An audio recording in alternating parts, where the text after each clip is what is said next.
మంచిది. నిలబడినటువంటి అదే రీతిగా మనందరం కూడా మన పరిశుద్ధ గ్రంథమును తెరిచి యోహాను సువార్త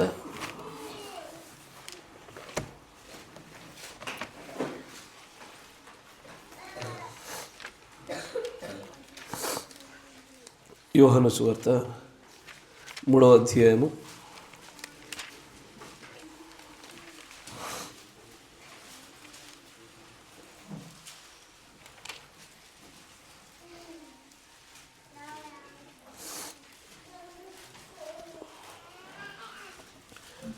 16వ వచనం మొదలుకొని 21వ వచనం వరకు గమనించుదాం.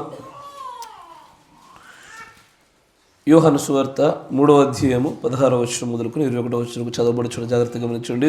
దేవుడు లోకమును ఎంతో ప్రేమించెను కాగా ఆయన తన అద్వితీయ కుమారుడిగా పుట్టిన వాని యందు విశ్వాసముంచు ప్రతి వాడును నశింపక నిత్య జీవము పొందినట్లు ఆయనను అనుగ్రహించును.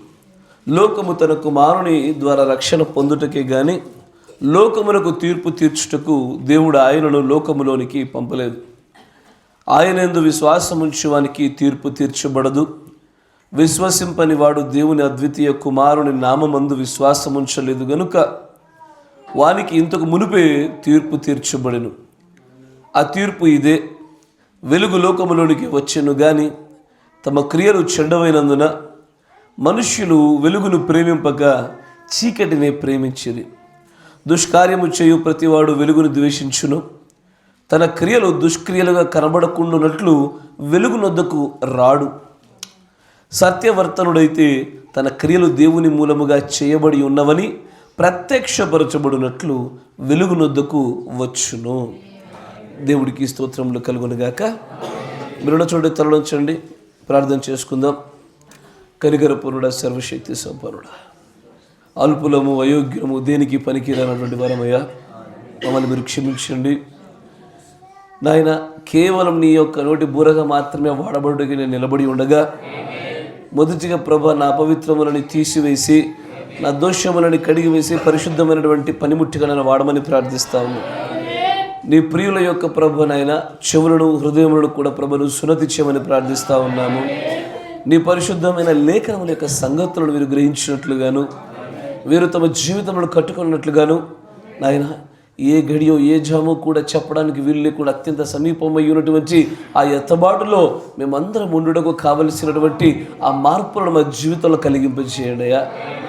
కనికరం చూపండి. నిత్యుడా, పరిశుద్ధుడా, ఈ చిన్న మందును ఎంతగానో ప్రేమిస్తున్నావు గనుకే అనేకమైనటువంటి విషయాలను సమయోచితముగా కాలానుగుణముగా సరిచేస్తూ ఉన్నారు మీరు. దాని అంతటిలో కూడా ప్రభు మేము ఎదిగే భాగ్యం మాకు దయచేయమని, ఏ విషయంలో కూడా లోటు కొరత లేకుండా మమ్మల్ని అందరినీ ఆశీర్వదించమని, బోధింపదగిన ఆత్మను గ్రహింపు శక్తిని ఈ స్థలంలో కుమ్మరింపజేయమని ప్రభు అయిన యేసుక్రీస్తు నామములో ప్రార్థన చేయుచున్నాము. ఆమేన్. కూర్చోండి.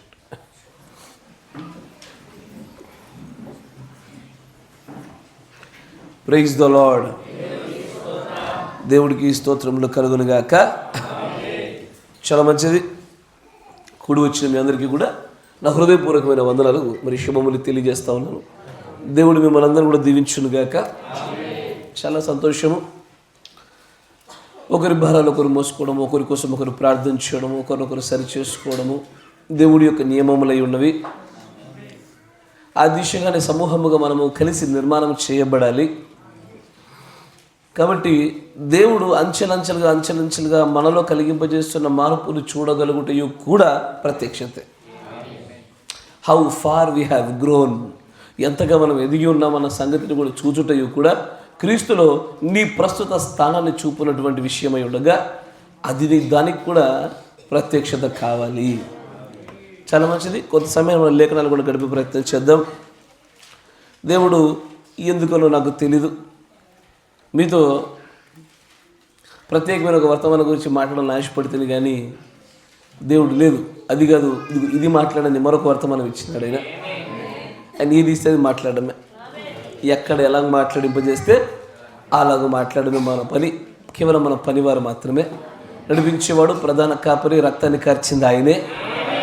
తన ఇష్టానుసారంగా సంఘం నడిపించబడాలి, కట్టబడాలి. ఆమేన్.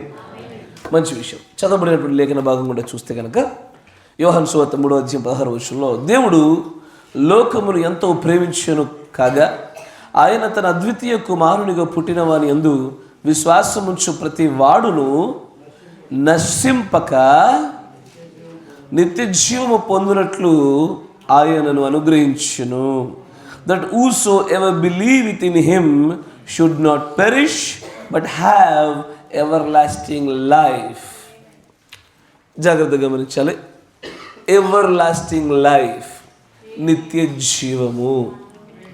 ఈరోజు కూడా చాలా చిన్న అంశం నేను మీతో మాట్లాడాలనుకుంటున్నటువంటిది. దీని గురించి మీరు విని ఉండొచ్చు. బట్ అందరికీ కూడా దీని విషయంలో ఖచ్చితమైనటువంటి అవగాహన ఉండాలనేది నా ప్రాముఖ్యమైన ఉద్దేశం. ఇప్పుడు నేను మీతో మాట్లాడబోతున్న అంశం కూడా ఎటర్నల్ లైఫ్, నిత్య జీవము. లేదా ఇంకొంచెం ప్రవక్త గారు ప్రస్తావించిన రీతిలో చెప్పాలంటే ద ట్రూ ఎటర్నల్ లైఫ్, నిజమైన నిత్య జీవము. మనము దేవుని యొక్క సువార్త విని దేవునిలోకి వచ్చినప్పటి నుంచి మొదలుకొని నేటి వరకు కూడా నిత్య జీవము నిత్య జీవము నిత్య జీవం అని వింటూనే ఉన్నాము. కానీ ఒకసారి గన్ పాయింట్లో కూర్చోబెట్టి అడిగి, ఇప్పుడు చెప్పు నిత్య జీవం అంటే ఏంటిది?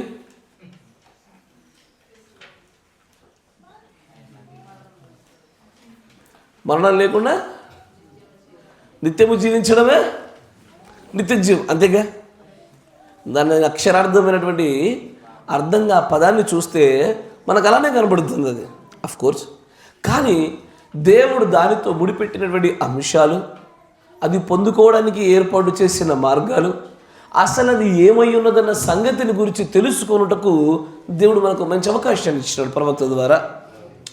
నిత్య జీవము మీన్స్ కాలం అనేటువంటి పరిమాణముతో పెట్టబడినప్పుడు కాలం యొక్క ప్రభావము జనన మరణాలతో సంబంధము లేకుండా నిత్యము కూడా దానికి బయట నిలబడుతూ ఆ నియమాలను, కాలమైన నియమాలను జయించినటువంటి రీతిలో నిలకడగా ఉండేటువంటి దాన్ని నిత్య జీవం అంటారు.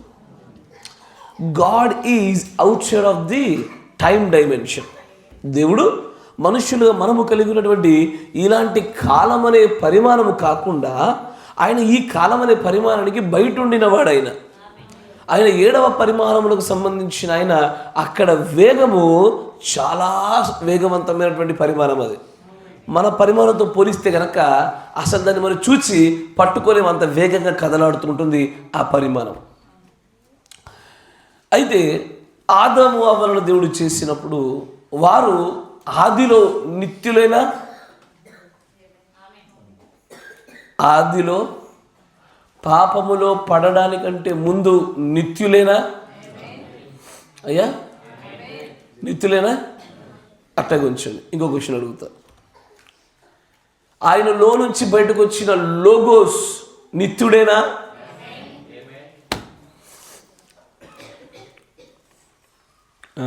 అట్టగా ఉంచండి. ఇంకొంచెం ముందుకు పోదాం, ఇవన్నీ సరి చేస్తూ వద్దాం. ఇప్పుడు లోగోస్ నిత్యుడేనంటే నిత్యుడే అన్నాం. తర్వాత ఇప్పుడు రాబోయేటువంటి చెప్పినట్టు వినకపోతే దేవుడు శిక్షగా ఒక నరకం అనే ఒక స్థలాన్ని తయారు చేశాడు. ఎసార్నో? నరకం అనేటువంటి స్థలాన్ని తయారు చేశాడు. తయారు చేయబడినటువంటి ఆ స్థలము నిత్య నరకమేనా?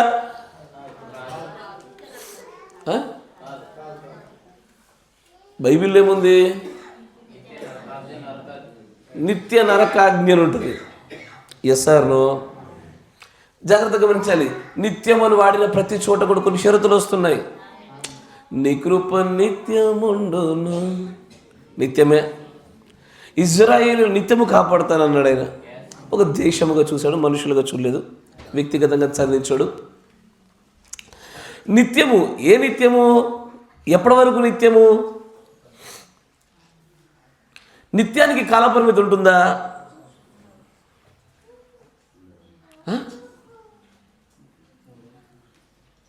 ఇప్పుడు నిత్య నరకం నాకు విభజించి చూపించండి. నిత్య నరకం అని బైబిల్ అయితే ఉందిగా, తెలుగులో ఉందా లేదా? రాయబడిన, ప్రస్తావించబడిన భాషలో చూస్తే నిత్యము ఉండే నరకము అని బైబిల్లో రాయబడింది. కానీ దేవుడి ప్రవక్త ఏమంటాడంటే నిత్యము ఉండే ఏదైనా సరే అది పుట్టుకతో ఉండకూడదు. If it is created somewhere, it has to be end somewhere. ఎక్కడో ఒక చోట సృష్టించబడింది, తయారు చేయబడింది, ప్రారంభించబడింది అంటేనే దానికి ఎక్కడో ముగింపు ఉండాలి. చేశాను ఆయన. అందుకే నరకాన్ని ఎప్పుడు తయారు చేశాడు ఆయన?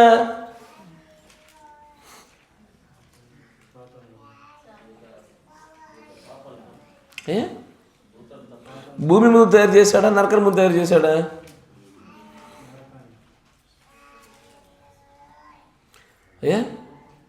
నరకం ఎక్కడుంది? మీన్స్ పాతాళం ఎక్కడుంది? అది 5వ పరిమాణం ఎక్కడుంది?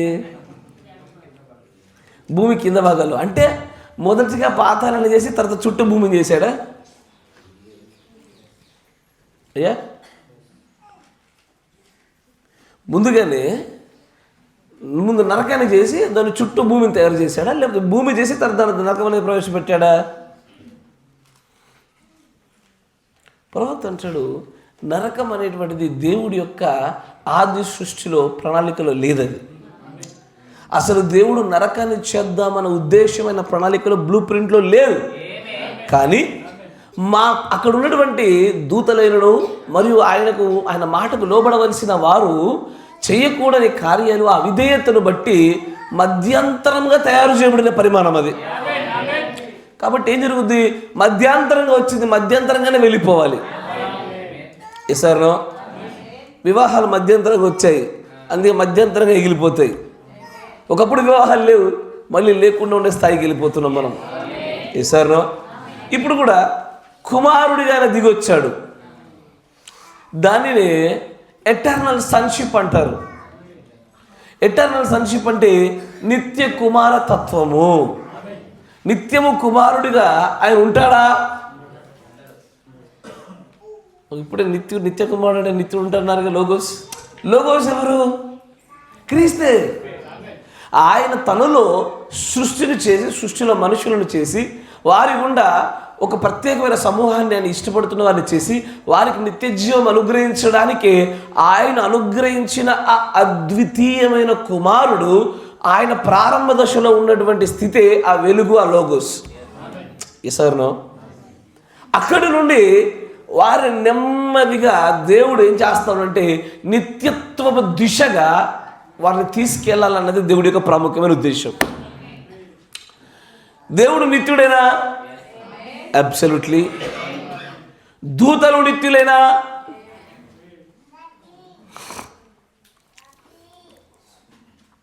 దూతలు నిత్యులేనా?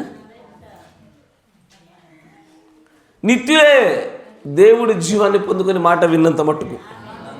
ఎప్పుడు మాట వినరో వారు నిత్యత్వంలో ఉండరు, పడదలో పడతారు. ఎసారనో అయితే ఆయనతో పాటు నిత్యులుగా ఉన్నటువంటి ఆ సమూహంలో ఉత్తర దిశగా ఉన్నటువంటి ఆలోచన సభలో కూర్చొని రండి రండి రండి, మన పోలికన మన స్వరూపమున నరులను చేద్దాం అన్నాడు ఆయన. ఏంటా పోలిక, ఏంటా స్వరూపము? కొన్ని గుణలక్షణాలు, నిత్యత్వము, మహిమయు, వీటి విషయంలో ఏకత్వాన్ని పొందినటువంటి ఈ ఆలోచన సభలో ఉన్న ప్రజలు ఏం చేస్తూ ఉన్నారంటే దేవుడు నరులను చేద్దాం అనగానే ఎంతో ఆనందపడ్డారు వాళ్ళు. యోబు గ్రంథంలో కనబడుతూ ఉంటుంది. దూతలు ఆనందపడ్డారు. భూమికి పునాదులు వేస్తున్నప్పుడు వారు చక్కగా గొప్ప గొప్ప జయ గీతాలు పడుతూ ఉంటారు. అయితే ఆదామవలం చేసిన తర్వాత తెలుసు, దుష్టుడు వచ్చి గురుగులు వెత్తాడు. ఆ గురుగుల వలన ఏ నిత్యత్వం దిశగానైతే అడుగులు వేయడానికి దేవుడు చేసుకున్న మనుషులను అలవాటు పడిపోయారు. సాతాను గారు మాట్లాడిన మాట ఏంటి?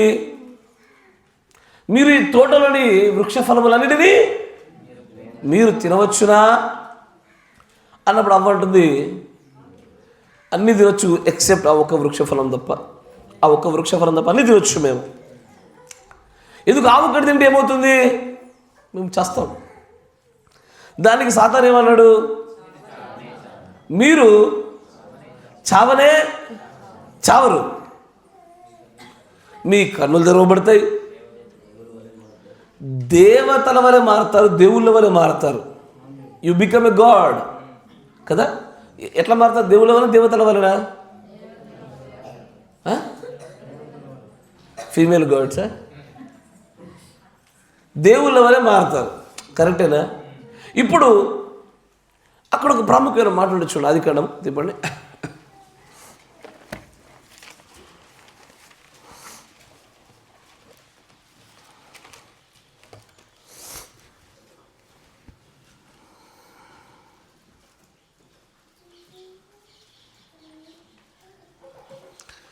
మూడవ అధ్యాయం 22వ వచనం.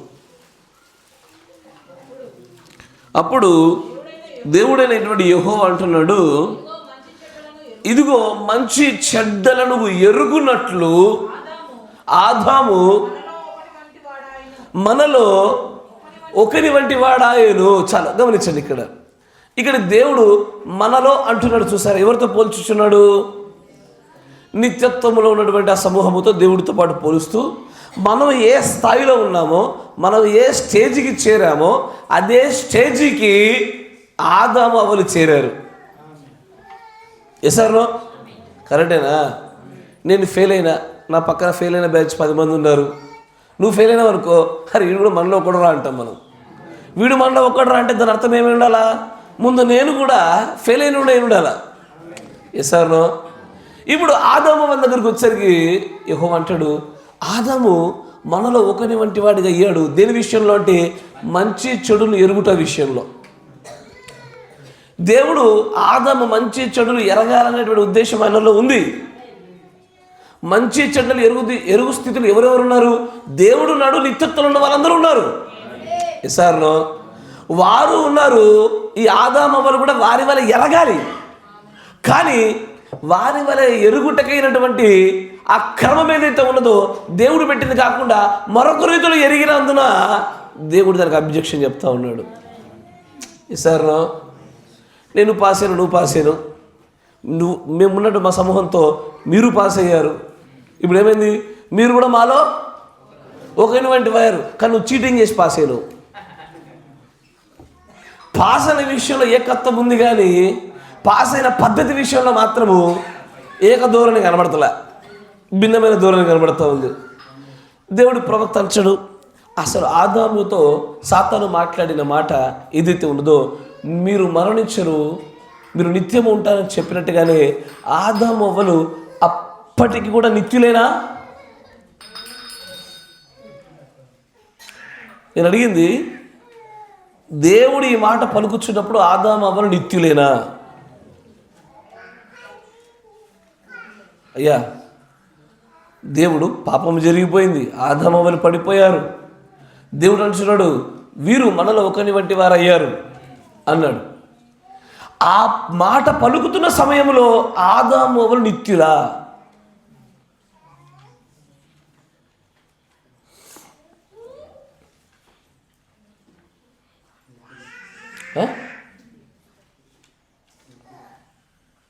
కదా?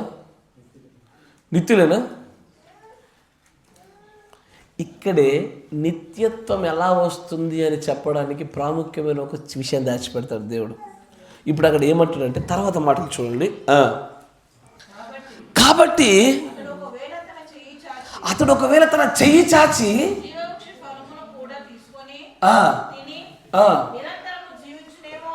ఇప్పుడు గమనించండి, అసలు నిత్యత్వం ఎక్కడుందంటే ఆదాములో లేదు, నిత్యత్వము జీవవృక్షంలో ఉంది. అయ్యా, మీ నిద్ర దగ్గర కూడా ఏం చేయాలి? నిలబెడుతున్నా మంచిగా వినండి. నిత్యత్వము ఆదాములో లేదు, ఎవరిలో ఉంది? జీవవృక్షంలో ఉంటుంది. ఇదే పద్ధతి, ఇదే కాన్సెప్ట్ని దేవుడు మరలా నూతన భూమి నూతన ఆకాశంలో పెడతాడు. అక్కడ కూడా రాజులు ఆ జీవవృక్ష ఫలములను ఆకులను స్వస్థత కోసం వాడతారు అని రాస్తాడు. అక్కడున్న నిత్యత్వము మనుషుల్లో నిత్యత్వం ఉండదు, దేవుళ్ళలోనే నిత్యత్వం ఉంటుంది. నిత్యత్వం కేవలం క్రీస్తు దగ్గర నుంచి అనుమతించబడుతుంది. అప్పటికి కూడా నిత్యత్వం కొనసాగాలి అంటే నిత్యము ఆ నిత్య జీవుడు అనేటువంటి ఆ జీవవృక్షం యొక్క ఆశ్రయాన్ని పొందుకోవాలి. ఇప్పటికీ ఆదాము అవ్వలు పడిపోయారుగా, పాపంలో ఉన్నారుగా, కానీ దేవుడి వలె మంచి చెడ్డలు ఎరిగే స్థాయిలోకి వచ్చారు. ఒకవేళ మెల్లగా చేయి జాపి ఆ జీవవృక్ష ఫలాలు కూడా తీసుకొని తింటే ఈ పాపపు స్థితిలోనే నిత్యము ఎక్కడ జీవిస్తాడో అని దేవుడు దూతలను ఆజ్ఞాపించి అగ్ని జ్వాలల చేత ఖడ్గాన్ని అడ్డం పెట్టేశాడు. దాన్ని ప్రవక్త ఎంత అద్భుతంగా వివరిస్తాడు అని అంటాడు, ఆదాము ఒక్కవేళ ఆ సమయంలో కనుక జీవవృక్షంలో చెయ్యి వేసి ఉండుంటే కనుక అదే పడిపోయిన స్థితిలోనే నిత్యము నివసిస్తూనే ఉండేవాడు. ఇది జరగకూడదు. ఇది జరగకుండా ఉండాలని అప్పటి వరకు కూడా నిత్యత్వం ఉండే అవకాశం ఉంది. కాబట్టి ఆ ఏదేను తోటలో నుంచి ఎప్పుడైతే వెళ్ళగొట్టబడ్డాడో అప్పటి నుంచి వారు కాలంలో పడ్డారు. ఈ మాట పలికేటప్పుడు నిత్యులేనా? అబ్సల్యూట్లీ. వాళ్ళకి నిత్యత్వం అవకాశం ఉందా? అబ్సల్యూట్లీ. ఎప్పుడైతే ఏదేను తోటలో నుంచి పంపివేయబడి కాలం అనే పరిమాణం ప్రారంభించిన తర్వాత అప్పటి నుంచి వారు నిత్యత్వాన్ని కోల్పోయి కాలం అనే పరిమాణంలో బందీలయ్యారు వారు. కరెక్టేనా? అందుకే దేవుడు అదే పాప స్థితిలో ఆదాము వారు నిత్యత్వంలో జీవించడం దేవుడు ఇష్టపడకుండా వీరు మరలా వారు చేసిన పాపముల తప్పిదములకు ప్రాయశ్చిత్తాన్ని పొంది పాపాలు కడిగి వేసుకొని మరలా దేవుడి వలె మంచి చెడ్డలు ఎరుగునట్లుగా కావాలి. కానీ ఎలా అవ్వాలి? మంచి చెడ్డలు ఎరుగునట్లుగా అనుభవాల గుండా కాదు, ప్రత్యక్షత గుండా ఎరగాలి. సార్ మీకు అర్థమవుతుంది చెప్తా. నాన్న కత్తి ముట్టకు రాదు, కట్ చేస్తుందిరా అని చెప్పా. కత్తి ప్రమాదం రా, చెడురా అని చెప్పా. వాడు సరే సరే సరే నేను చెప్పిన నా మాటలనే వాడికి ప్రత్యక్షత రూపంలో అది మొలకెత్తినప్పుడు వాడు దాన్ని ముట్టకుండా ఉండుటను దేవుడు ఈ మార్గంలో అతని యొక్క విద్యను ఆశించినాడు. ఆయన అలాగూ ఆదాము ఎదగాలని కోరుకున్నాడు. ఎట్లాగంటే కేవలం తన నోటి మాట వలన జ్ఞానమనియు ప్రత్యక్షతనియు సర్వసత్యమనియు దీనితోనే జ్ఞానపు ముగింపు అని ఎరిగి తెలుసుకోవాలని కోరుకున్నాడు. కానీ ఈయనేం చేస్తాం ఇప్పుడు? నిజమేనా? కరెక్టే అంటావా? ఇంకొక అంటారు, రే మేము మస్తాల కత్తి మాకు ఏం కాలేదు వాడి చూడరా అంటాడు. ఏ విధంగా అవ దగ్గరికి సాతాను కూడా వచ్చి పురిగొల్పినట్టుగా వేసాడు, ముట్టాడు. కరెక్టే, వాస్తవమే. ఇప్పుడు కత్తి ప్రమాదం అని దానివల్ల నష్టము కష్టము జరుగుతుందని వాడు తెలుసుకోవాలని నేను కోరుకున్నా. వాడు తెలుసుకున్నాడు. నేను ఆశించిందే జరిగింది. కానీ నా ఆశలో వాడు ఆ ప్రయత్నం చేయొద్దన్నది నా ఆజ్ఞ. ఇంకా అర్థమవుతుంది అనుకుంటా. వాడు పొందుకునే జ్ఞాన విషయంలో నేను కనుగొన్నటువంటి అదే ఆశను వాడు పొందుకున్నాడు. ప్రమాదం అని నేను అన్నాను, వాడు ప్రమాదం అని తెలుసుకున్నాడు. కానీ నేను ఎలాగ తెలుసుకోవాలని కోరుకున్నా? ప్రత్యక్షత ద్వారానే. కానీ నువ్వు ప్రత్యక్షత ద్వారా కాకుండా ప్రాక్టికల్గా నేర్చుకున్నాడు. ఆదాము అవలంబన నేర్చుకుంది అదే పద్ధతి. తినగరా తల్లి, ఆ చెడ్డ వృక్షంలో తింటే చచ్చిపోతారా అంటుంటే ఆమెన్ తింటే చచ్చిపోతాం అంతే, ఇది ఫైనల్ అని అక్కడ నమ్మేసి ఉంటే బాగుండేది, అక్కడ నిలబడి ఉంటే బాగుండేది. ఎవడో వచ్చి ఇచ్చిన కొద్దిపాటి రీజనింగ్కి, కొద్దిపాటి వివరణకి ఏం చేశారు? దాన్ని ప్రాక్టికల్గా తెలుసుకునే ప్రయత్నం చేశారు. మన దగ్గర ఉన్నటువంటి కాల్వనిజము మరికొన్ని ఇజాలలో కొన్ని సంఘాలు ఎలా ఉంటుందో తెలుసా? అయ్యా నువ్వు పాపము తప్పని చెప్పి నువ్వు ఎంత చెప్పిన పిల్లలు మారరు, వాళ్ళంతటా వాళ్ళు తెలుసుకోవాలి, వాళ్ళన్నీ ఎంజాయ్ చేసిన తర్వాత వాళ్ళే దేవుని దగ్గర తిరిగి వస్తారు అని నమ్మే చర్చిలు కూడా ఉన్నాయి. నవ్వాడ పెట్టినారా? వాడికి స్మోకింగ్ తప్పు, డ్రింకింగ్ తప్పు నువ్వు చెప్పబాక, నువ్వు చెప్పినంత మాత్రం వాడు వినడు. వాడు ఏది మంచిది ఏది చూడదు, వాడు ప్రాక్టికల్గా అన్నీ తెలుసుకోవాలి అనే బోధలు కలిగిన సంఘాలు కూడా ఉన్నాయి. అచ్చంగా సాతాను గడి వాడికి అధిపతి. దేవుని కుమారులు ఎలా పొందుకోవాలని ఆశపడ్డాడంటే ప్రత్యక్షత గుండానే, అది ఆయన జన్యులలో నుంచి ఉత్పత్తి రీతిలోనే ఆ జ్ఞానం రావాలని ఆశపడ్డాడు. ఎవడే చేపకి ఈత నేర్పిస్తాడు? ఎవరు నేర్పిస్తాడు? చేపకి ఈత నేర్పిస్తారా? అది పుట్టుకతోనే దాని స్వభావ సిద్ధంగా వచ్చేస్తుంది. దేవుడి నోటి మాట వలన బ్రతకాలి. కానీ మనుషుల సొంత జ్ఞానమును బట్టి, రీజనింగ్ని బట్టి, వీరి ప్రాక్టికల్ నాలెడ్జ్ని బట్టి బతకొద్దనేదే నా ప్రధాన ఉద్దేశం. కానీ ఆ చెట్టు తింటే చెండాలమరా బాబు చచ్చిపోతారా అని చెప్పినప్పుడు అక్కడే నమ్మి ఉండి ఆగిపోతే బాగుండు. తెలుసుకున్నారు, ప్రాక్టికల్గా తెలుసుకున్నారు, ప్రత్యక్షత గుండా కాకుండా. దాంతో దేవుడు ఏం చేశాడు? నిత్యత్వములో ఉండకుండా ఉన్నట్టుగా ఇప్పుడు దేవుడు వారిని పూర్తిగా బయటపడేశాడు. బయటపడేసిన తర్వాత ఇప్పుడు పడిపోయిన వారిని మళ్ళీ నిత్యత్వం దగ్గర తీసుకురావాలిగా, జీవవృక్ష ఫలాలు తిన్నట్లుగా చేయాలిగా, వాడు మరణం లేనట్టుగా మార్చబడాలిగా. దేవుడి వలె ఆ నిత్యత్వంలో సమానమైనటువంటి పాలిభాగస్తులుగా చేయాలి. అలా చేయాలంటే పడిపోయిన మానవుడిగా సాధ్యంగానే ఉన్నది. అందుకే దేవుడు తన అద్వితీయ కుమారుని పంపడం జరిగింది. తన అద్వితీయమైనటువంటి కుమారుని పంపి పడిపోయిన వారు తనంతట తాను వెతికి తిరిగి వచ్చేటువంటి పరిస్థితి లేగలేరు. Somebody has to lift them up. ఎవరో ఒకరు వెళ్ళి ఆ పడిపోయిన వారికి సహాయం చేయాలి, ఆ అవసరత ఉన్న వారికి సహాయం చేయాలా, తప్పిపోయిన వారిని కాపాడాలా, ఎవరో ఒకరు వారిని మళ్ళీ పునర్నిర్మాణం చేయాలా. వారి కోసము తిరిగి ఏది ఆశించకుండా సమస్తాన్ని వెచ్చించి తన సర్వ మహిమలన్నీ వదులుకొని ఆ దీనత్వంలోనికి పూర్తిగా వెళ్ళిపోయి వారి కొరకు ఎక్కడికంటే చివరికి తన ప్రాణములు అర్పించే స్థాయికి అనుగ్రహించినటువంటిదే ఆయన అద్వితీయమైన కుమారుడు. ఎసార్నో. ఇప్పుడు మళ్ళీ ప్రశ్న అడుగుతా, ఎందుకంటే 15 నిమిషాలు కాస్త వరిసాగా 15 నిమిషాల నా అరుపుకి మీ ప్రత్యక్షతగా వద్దాం. ఇప్పుడు చెప్పండి, నిత్య జీవం అంటే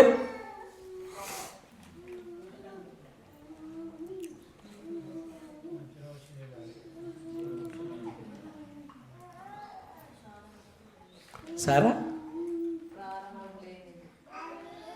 ఎగ్జాక్ట్లీ, ప్రారంభం లేనిదా.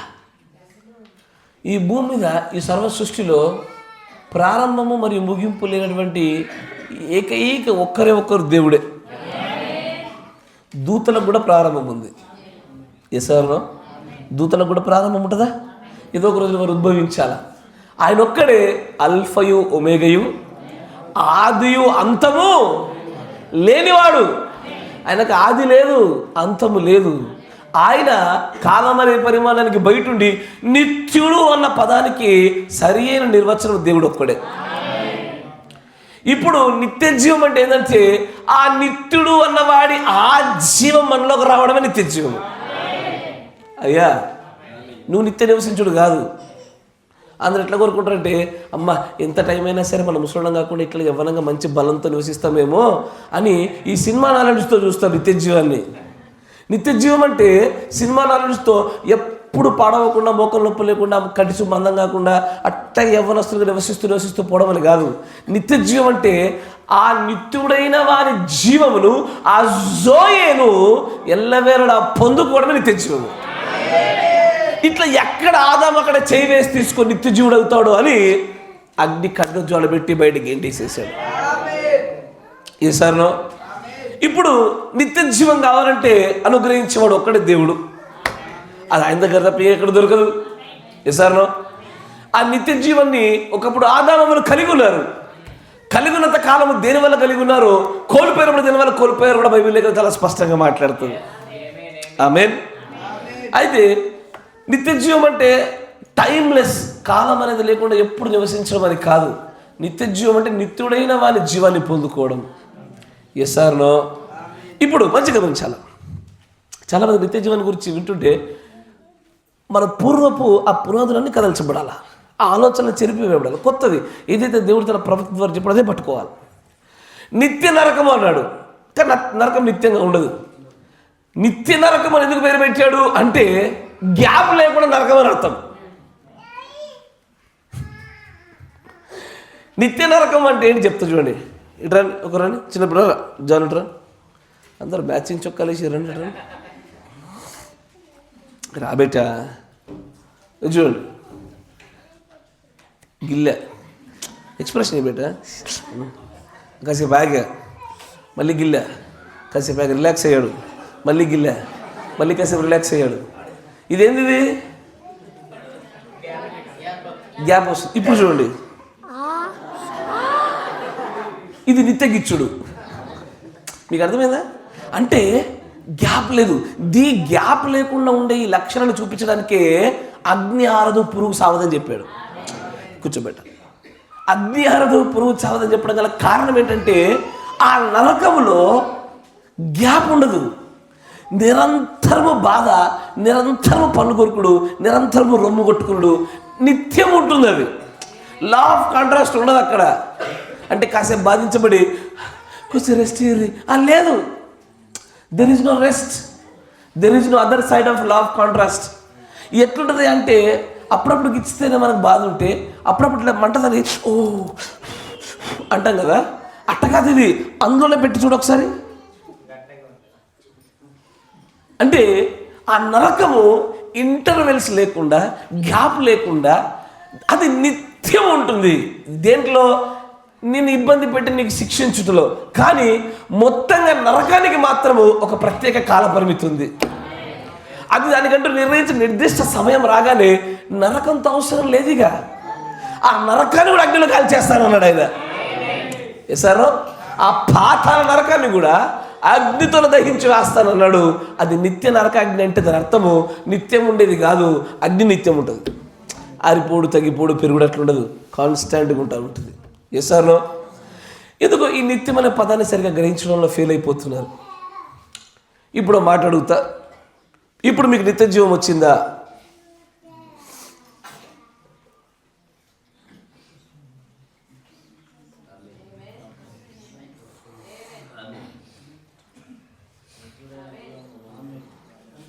నిత్య జీవం వచ్చిందా? మరి బరియల గ్రౌండ్ ఎందుకు?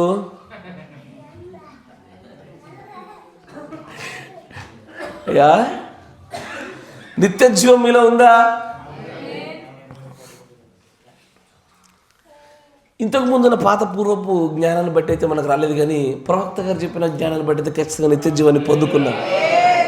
We have eternal life in అస్.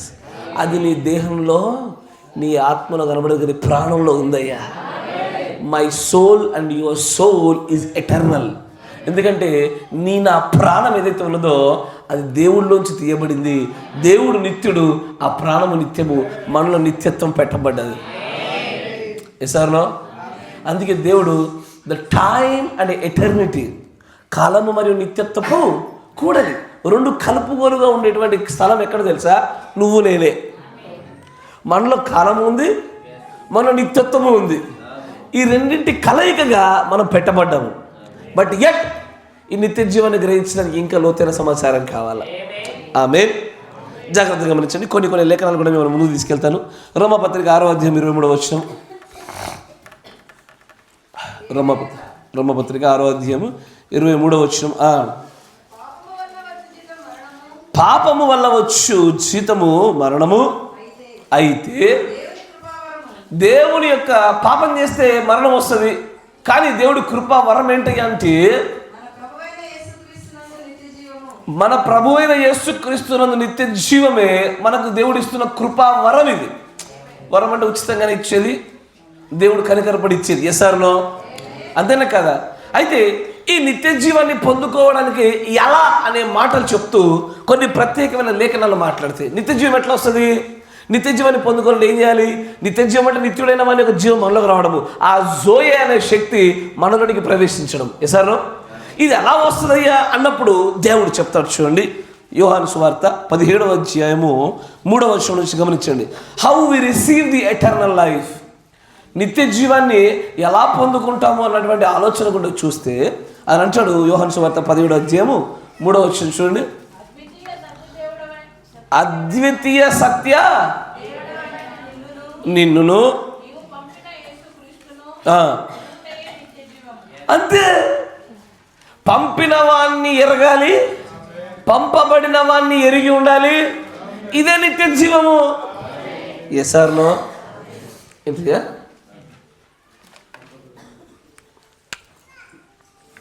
పంపిన వారిని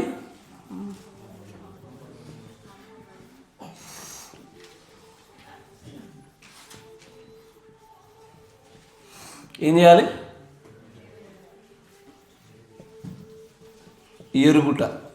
ఇదే నిత్య జీవము. ఎరుగుట అంటే ఏంటి? అంటే ఏంటి?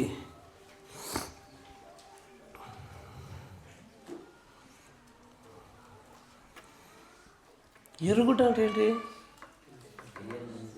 తెలియదని తెలుసుకునుట, అంతేనా? అంటే వినుటనా? ఎరుగుట అంటే వినుటనా కదా? గ్రహించుటనా? జీవించుటనా కదా? స్వీకరించుటనా? ఎగ్జాక్ట్లీ మీరు చెప్పినవన్నీ కరెక్టే, కానీ దీనికి సరైన పదం ఏంటంటే ప్రత్యక్షత.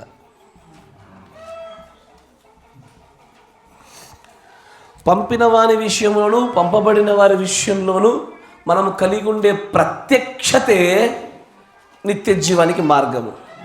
ఎస్ఆర్నో. తర్వాత మరొక లేఖనం చూపిస్తాను చూడండి. దాంట్లోనే యోహాను సువార్త 5వ అధ్యాయము 24వ వచనం చూడండి. నా మాట అంటే ఎవరు? పంపబడిన వారైనటువంటి ఈయన మాట విని చూడు, ఇక్కడ నుంచి మళ్ళీ ఇటు విశ్వాసం ఉంచినట్లుగా చేసేదే నిత్య జీవం గలవాడు, వాడు తీర్పులోనికి రాక. మనం ఇప్పుడు చదివినటువంటి లేఖనం కూడా అదే. ఎస్ఆర్నో. ఇప్పుడు నిత్య జీవానికి మంచి గమనించండి, ఆయన ఒక్కొక్కటి మెల్లగా సమాచారాలు తెలుస్తూ ఉన్నాడు. ఆయన ఒకటి, నిత్య జీవానికి మార్గం ఏంటి అంటే నన్ను పంపిన వాడిని ఎరుగుట నిత్య జీవం అన్నాడు. తర్వాత ఇంకొంచెం లోతుల్లోకి వెళ్ళేసరికి ఆయన ఏమంటుండంటే, మళ్ళీ చదవబ్బా,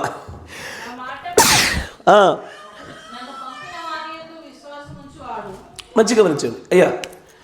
ఇప్పుడు ఎరుగుటలో నుంచి ఇంకొంత లోపలికి దాన్ని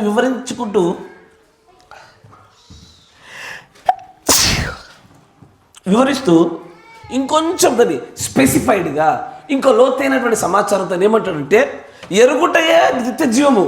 మరో చోట ఏమంటాడంటే దాన్ని ఇంకొంచెం లోతులో తీసుకెళ్తూ నా మాట విని ఇక్కడ చూడండి, మాట విని విశ్వాసం ఉంచాలి. ఎస్ఆర్నో. ఇదేనా ఆదిలో ఆదామవ్వలు తప్పిపోయింది? ఆదామవ్వలు పొరపాటు పడింది. దేవుడు తాను ఒక మాట చెప్తే నమ్మేసేయాలి, విశ్వసించేయాలి, ఇది సత్యమని పరిపూర్ణంగా అంగీకరించేసేయాలి. దానిని అవునంటావా, పరిశీలిద్దామా, మరో మార్గం కనిపెడదామా అని ఏదైతే ఒక మార్గం వచ్చిందో అదే అసలైనటువంటి మరణ వృక్షం. నిత్య జీవాన్ని కోల్పోవడానికి మనుషులకు తెలియనటువంటి విషయం ఏంటంటే చాలా సున్నితమైన అడుగు. ఏంటది? దేవుడు పంపినవాడు చెప్పిన మాటలను వినకపోవడమే నిత్య జీవాన్ని కోల్పోవడానికి మొట్టమొదటి మార్గం.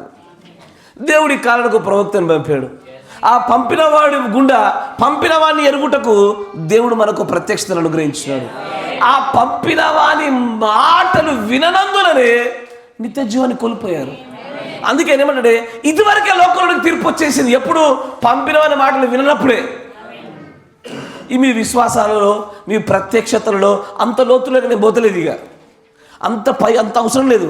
సాధారణమైనటువంటి భాషలో దేవుడు నిత్య జీవాన్ని పొందుకోవడానికి కావలసిన మార్గాల లోతులోకి వెళ్తున్నప్పుడు ఏమంటాడంటే అసలు ఆయన మాటలు విని విశ్వసిస్తే చాలు నిత్య జీవము. విని విశ్వసించి ఇప్పుడు ఈ మాటలు వినుట వలనే ఆయన ఎరుగుట అనేది జరుగుతుంది. అయ్యా మీకు అర్థమవుతుంది అనుకుంటా. నిత్య జీవానికి అక్కడ కొన్ని వాక్యాలు పెట్టి ఆయన వాటన్నిటి ఒక క్రమంలో లోతుగా పెడతా ఉంటాడు. కొన్ని చోట్ల జనరల్గా మాట్లాడతాడు, కొన్ని చోట్ల బాగా డెప్త్లో మాట్లాడతాడు. ఇప్పుడు పంపిన వారిని పంపబడిన వారిని ఎరుగుట ఎలా జరుగుద్దంటే ఆ పంపిన వాని యొక్క మాటలు వింటే పంపిన వారు ఎవరైనా సంగతి మనం గ్రహించగలుగుతాం. ఎస్ఆర్నో. ఇట్లాగ ఒక ఆయన పంపబడ్డాడు వెలుగుకి సాక్షిగా ఉండడానికి. ఆ పంపబడ్డ వారి దగ్గరికి మనుషులు వచ్చి అతనిని గురించి అతను ఏమని చెప్పుకొనిచున్నాడు అని ఆ మాటలు విందామని వచ్చి నిన్ను ఏం చెప్పుకుంటున్నావు? క్రీస్తువా? కాదు. ఆ ప్రవక్తవా? కాదు. ఏలియావా? కాదు. సరే, ఇంతకీ నిన్ను గురించి మేము ఏమని చెప్పాలనుకుంటున్నావు అన్నప్పుడు ఆయన కొన్ని మాటలు చెప్పారు. ఆయన చెప్పిన ఆ మాటలు వారు విశ్వసించారా? ఎస్. ఒక స్థాయి వరకు వారు విశ్వసించగలిగారు. అరణ్యంలో కేకవేని శబ్దం నేనని చెప్పుకున్నాడు ఆయన. పంపినవాడు చెప్పిన మాటలు విని విశ్వసించుటే పంపిన వాడిని ఎరుగుట. ఎసాను. పంపబడిన వాడు మాట్లాడాడు, విన్నారు, విశ్వసించి ఉంటే కనుక పంపబడిన వాడు ఎవడు ఎరుగుండేవారు, ఈ పంపబడిన వాడి వెంబడి వచ్చేటువంటి మెస్సయ్యని ఎరుగుండేవారు. ఎసాను. ఎప్పుడు పంపబడ్డవాడు పంపిన వాడిని ఎరిగించినట్లుగా చేస్తాడు. బాప్తిజం ఇచ్చే యోహాను ఎరుగుట క్రీస్తుని ఎరుగుటకు ముందు పాది. ఎసాను. ఈ కాలగడి వర్తమానీకుడు ఎరుగుట ఈ కాలంలో దేవుని ఎరుగుట. ఎసాను. నిత్య జీవం ఎక్కడుంటుందయ్యా అంటే పంపిన వారి మాటలు నమ్మితే చాలు. నిత్య జీవం యొక్క ఊట దాచిపెట్టబడింది. చాలామందికి నిత్య జీవం అంటే చెప్పనా, అందరు మెంటాలిటీ ఎలా ఉంటుంది, నిత్య జీవం అంటే ఎత్తబడిన తర్వాత పొందుకునేది అనుకుంటారు. కరెక్టేనా? ఎత్తబడిన తర్వాత లైఫ్ లాంగ్ ముసలాలు అవ్వకుండా, కాలం లేకుండా ఏం చేస్తారు అట్టగా ఉంటారు చూసారు, దాని నిత్య జీవం అనుకుంటారు. నిత్య జీవం అది కాదు. నిత్య జీవం ఏదయ్యా అంటే దేవుడు నిత్యుడైన ఆయన జీవము మనలోనికి రావడం వల్ల మనం నిత్యుడిగా అదే గుణలక్షణాన్ని కొనసాగించడము. ఇది పొందుకోవడానికి ఉన్నటువంటి ఏకైక మార్గము ఆయన మాటల్ని వినుట. ఈసారి ఆయన మాటల్ని వినుట, ఆ మాటలతోనే జీవం ఉత్పత్తి అవుతుంది. ఆ మాటలతోనే మనుషులు బ్రతకగలుగుతారని దేవుడు చూపించాలన్నదే ఆయన అనాది సంకల్ప ప్రణాళిక.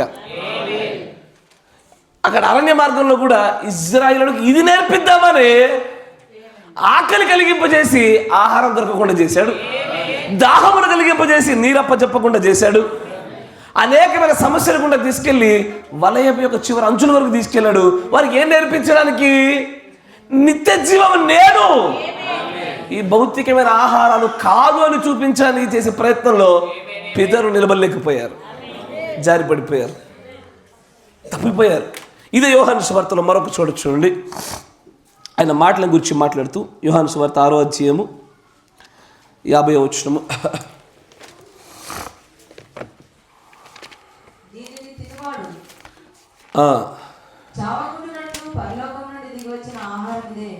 ఎప్పటికీ చచ్చిపోకుండా నిత్యము జీవించినట్లుగా నువ్వు చేసినటువంటి ఈ ఆహారం ఇదే.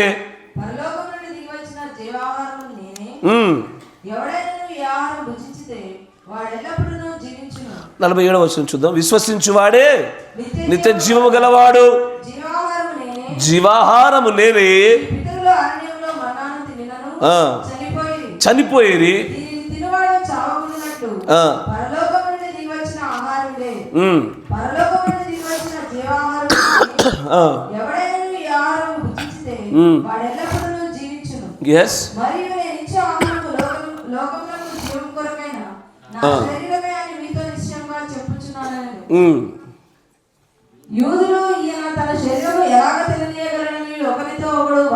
అసలు యూదులు ఈయన తన శరీరమే పరలోకం నుంచి దిగొచ్చిన జీవాహారం అన్నాడు. అయ్యా మంచి వినాలా, జీవాహారమే నిత్య జీవాన్ని ఇచ్చేది. Yes sir no? ఇప్పుడు నేను ఏమన్నాడంటే నా మాటలు విని విశ్వసించుంటే నిత్య జీవానికి మార్గం అన్నాడు. ఇప్పుడు ఈ మాటలకు ఒక జీవాహారానికి సంబంధం పెట్టాడు. ఈ జీవాహారము తన దేహం అన్నాడు. ఏంట దేహము అంటే మంచిగా మంచిది, పంపబడిన వాని యొక్క ప్రత్యక్షతలోనే ఆ వాక్యము దేహంగా మలచబడుట దైవత్వ మర్మం దాచిపెట్టబడ్డది. కొంచెం జాగ్రత్త పట్టుకోండి. ఆయన పంపిన వాని విషయములో ఆయన చెప్పుచున్న మాటలను గ్రహిస్తూ విశ్వసిస్తూ ప్రత్యక్షత పొందుకుంటూ ఉంటున్న వారికి ఆయన జీవాహారంగా నిలబడ్డాడు. తన శిష్యులు విన్నారు, విశ్వసించారు. పేతురు లాంటి వారు అందరికంటే ప్రథమముగా ప్రత్యక్షత కలిగారు, వారికి ఈయన జీవాహారమే. కానీ మిగిలిన ప్రజలు చాలామంది మాట వినలేదు, విశ్వసించను లేదు, వారు పొందుకోలేదు. కొంతమంది వినిలను విశ్వసించుట వరకు వచ్చి నిలబడి అక్కడ జారిపడిపోయిన వారు లేకపోలేదు. ఇప్పుడు ఆయన ఏం చూపుతున్నాడంటే దైవత్వం యొక్క మర్మము, the mystery of God head కూడా అది. సృష్టిలో పట్టజాలనంత శక్తివంతమైన ఆ దేవుడు ఒక చిన్న దేహంలోనికి దిగొచ్చుట, ఆ దేహంలోనికి రావడానికంటే మునుపు ఆయన వాక్కుగా, మాటగా, శక్తిగా ఉండుట, ఆ వాక్యమే కృపా సత్య సంపూర్ణుడిగా శరీరం దిగొచ్చుట, ఆ శరీరం ఏదో కాదు కానీ ఆ మాటల యొక్క అనువాదమే ఆ శరీరం అని గుర్తించుట, ఆ మాటలతోనే ఆ మాట అనువాదమైన క్రీస్తు శరీరంతోనే నిత్య జీవాన్ని కలిగి ఉండుట అన్న ఎరిగినటువంటి ప్రత్యక్షతే ఈరోజు నీకు నాకు నిత్య జీవము. ఎస్ఆర్నో మీరు గ్రహించగలుగుతున్నారు అనుకుంటారు. కానీ ఇది ఎంతవరకు వచ్చింది అంటే సంఘ శాఖల పరిస్థితి వరకు ఒక స్థాయి వరకు బాగానే వచ్చింది. కానీ సెకండ్ క్లైమాక్స్లోకి వచ్చేసరికి మాత్రము క్రీస్తు యొక్క దైవత్వపు మర్మములో ఆయన తనను తాను రూపుదాల్చుకున్నటువంటి సంగతియు, ఆయన బయలుపరిచిన మాటలను వినుటకును విశ్వసించుటకును దాని గుండా క్రీస్తును ఎరుగుటను నిత్య జీవము. మళ్ళీ చెప్తా, దేవుడు ఈ కాలంలో తన ప్రవక్త ద్వారా ఏ కాలంలోనే సరే మరి గుర్తుపెట్టుకోండి, వాక్కుగా ఉన్నటువంటి ఆయన శరీరధారిగా మలచబడతాడు. ఆ శరీరధారిగా వచ్చిన దాన్ని ఆయన ఏమంటే నేనే నిత్య జీవము, జీవాహారాన్ని నన్ను తినండి మీకు నిత్య జీవం ఉంటుంది అంటాడు. ఎస్ఆర్లో ఇప్పుడున్న ఈ కాలంలో కూడా ఆయన సేమ్ డిటో ప్రవచించబడిన వాక్యముల యొక్క అనువాదమైనటువంటి దేహము కానీ ఇప్పుడు దిగొచ్చాడు ఆయన. ఇప్పుడు నిత్య జీవం ఎక్కడుంది? దేవుడి మాటల్లో ఉంది. ఎస్ఆర్నో ఈ మాటల గుండా ఏం చేయబడాలి? ఈ మాటల నుండి మొట్టమొదటి ఉత్పత్తి అవ్వాల్సింది విశ్వాసము. ఈ విశ్వాసంలో నుంచి ప్రత్యక్షత ఉత్పత్తి అవ్వాలి. ఎస్ఆర్నో ఏ ప్రత్యక్షత? పంపబడిన వాని ఎరుగుటయే ఆ ప్రత్యక్షత. అందుకే ప్రవక్త అన్ని సంఘకాలాలలో క్రీస్తును గుర్తించుడని వర్తమానం చెప్పడానికి కానీ, అయ్యా నా మాట వినండి, 7 ముద్రల గుండా సమస్తమైన బైబిల్ని చూడగలగడం కానీ, ఇప్పుడు ఏం జరుగుతుందంటే ఏ మాటలనైతే పంపాడో పంపబడిన ఆ మాటల గుండా విశ్వాసం ఉత్పత్తగుతూ పరిశుద్ధ గ్రంథం అంతటిలో కూడా పంపబడిన వారిని ఈ ముద్రల గుండా ఎరుగుట ఏని తెచ్చివము. నా మాట మీకు అర్థమైందా? మరొకసారి చెప్తా, ఏ మాటలనైతే క్రీస్తు పంపెనో, ఏ 7 ఉరుముల స్వరమును మనకు అనుగ్రహించెనో, ఈ మాటలను విని విశ్వసించి దీని ప్రత్యక్షత పొంది దీని గుండా పంపిన వారిని ఎరుగుటే నిత్య జీవము. ఈ కాలంలో ఇది ఒక్కటి నిత్య జీవము. ఇది తప్ప భార్యగా వధువుగా మలచబడడానికి మరో మార్గం లేదు. Without 7 seals there is no bride. ఎందుకంటే 7 ఉరుముల వధువు గుండానే, ఆ 7 ఉరుముల స్వరము గుండానే వినాలి, విశ్వసించాలి. విశ్వసించుచున్న 7 ఉరుముల స్వరములలో నుంచే పంపబడిన వారిని పంపిన వారిని ఎరుగునటువంటి ప్రత్యక్షతే ఈరోజు నిత్య జీవము. అయ్యా ఇది ఖచ్చితంగా కన్ఫ్యూషనస్గానే ఉంటుంది. మన 10 సార్లు ఇంటికి వెళ్ళిన తర్వాత ఖచ్చితంగా వినాల్సిందే. ఆయన పూర్వపు మొదటి క్లైమాక్స్ కాలాల్లో ఏ విధంగా దాన్ని నిత్య జీవం అన్నాడో అదే సూత్రాలతో సెకండ్ క్లైమాక్స్లో ఇప్పుడున్న ఈ కాలంలో నిత్య జీవం అలాగే లభిస్తూ ఉంటుంది. ఏది నిత్య జీవము? ఆయన పంపబడిన వాని యొక్క మాటలు విని దానిని విశ్వసించి పంపిన వారిని పంపబడిన వారిని ఎరుగుటలో ఉన్న ప్రత్యక్షతలో నిత్య జీవం. The same sequence happens today also. ఈరోజు కూడా అదే జరుగుతుంది. ఈ రోజున కూడా పంపిన వారిని పంపబడిన వారిని ఎరుగుటకు కావలసిన ప్రత్యక్షత ఈ కాలంలో అనుగ్రహించబడిన ఈ స్వరము గుండా విని విశ్వసించుటే. ఎస్ఆర్నో అందరు ఏమనుకుంటారంటే, చూపిస్తారు చూడండి, యోహాను సువార్త దాంట్లోనే మన చదివిన లేఖన భాగం చూడండి, 3వ అధ్యాయం 36వ వచనం. యోహాను సువార్త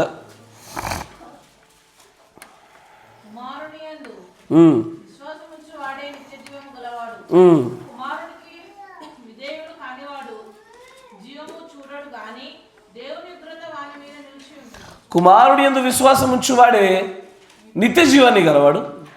తర్వాత కుమారుడికి విధేయత కానివాడు జీవాన్ని చూడడు. కుమారుని యందు విశ్వాసం ఉంచుట, కుమారుని యందు విశ్వాసం ఉంచుట అంటే దేని యందు? ఎగ్జాక్ట్ మళ్ళీ ఈ ఫ్లో మర్చిపోద్దు. అయ్యో, కుమారుడి యందు విశ్వాసం ఉంచుట అంటే కుమారుడి మాటల యందు అని అర్థం. ఈసారి కుమారుడి మాటల యందు విశ్వాసం ఉంచుట ఇది యూదులకు సాధ్యం కాలేదు. ఆ కాలంలో ఈయన తన శరీరం ఎట్లా తిననిస్తాడు, ఈయన తన రక్తాన్ని ఎట్లా తాగనిస్తాడు? They didn't believe. వారు నమ్మడానికి వారు సాధ్యం కాలేదు. విన్నారా? విన్నారు. నమ్మడానికి విశ్వసించే శక్తి సరిపోలే. ఒకవేళ నమ్ముదాము అనుకున్నా కూడా దాని విషయమైనటువంటి ప్రత్యక్షత కూడా దొరుకుతలేదు. అది అట్టెట తింటారు. Yes or no? Same thing goes in the time of second coming. ఈ 2వ రాకడలో కూడా అదే జరుగుతుంది. 2వ రాకడలో కూడా పంపబడినటువంటి ప్రవక్తను పంపినటువంటి క్రీస్తును నమ్ముటలో దాని గుండా పంపుచున్నటువంటి జీవాహారములో, మాటలలో విశ్వాసం ఉంచి దాని గుండానే పంపిన వారిని, పంపబడ్డ వారిని ఎరుగునటువంటి ప్రత్యక్షతే ఈరోజు నిత్యజీవం.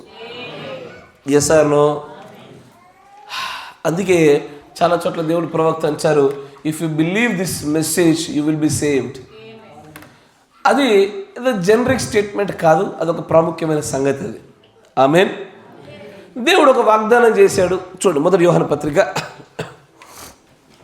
డోంట్ వరీ, ఇంకొంచెం సింప్లిఫై చేస్తా, ఇంకొంచెం మీకు అర్థమవునట్లుగా దీన్ని దశలుగా విభజించి మీకు అర్థమవునట్టు చేద్దాం. దేవుడు మనకు సహాయంగా ఉంటాడు. మొదటి యోహాను 2:24.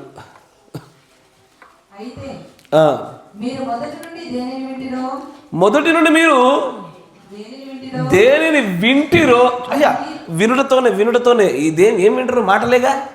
Yes or no? ఇక్కడే ఉంటుంది స్టోరీ అంతా. మొదటి నుండి మీరు దేని వింటిరో మీతో ఉండనివ్వండి, అట్లా ఉండనివ్వండి, దాన్ని కదల్సి ఇవ్వకండి, స్థిరంగా దాచిపెట్టండి.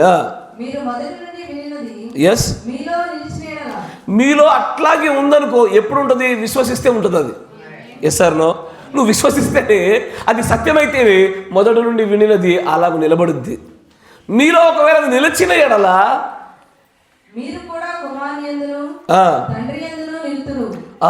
ఏది ఆయన ఇప్పుడు ఏమంటాడంటే, కుమారుణ్ణి, తండ్రిని, పంపిన వారిని, పంపబడిన వారిని ఎరుగుట అనే ప్రత్యక్షత ఎక్కడుందంటే, పంపబడినటువంటి మాటలను విని దాన్ని నిలుపుకొనుటలో ఉంది. ఒకసారి మీరు అలాగ నిలపగలిగారా, తండ్రిని నిలుపుకోగలుగుతారు, కుమారుని నిలుపుకోగలుగుతారు. తర్వాత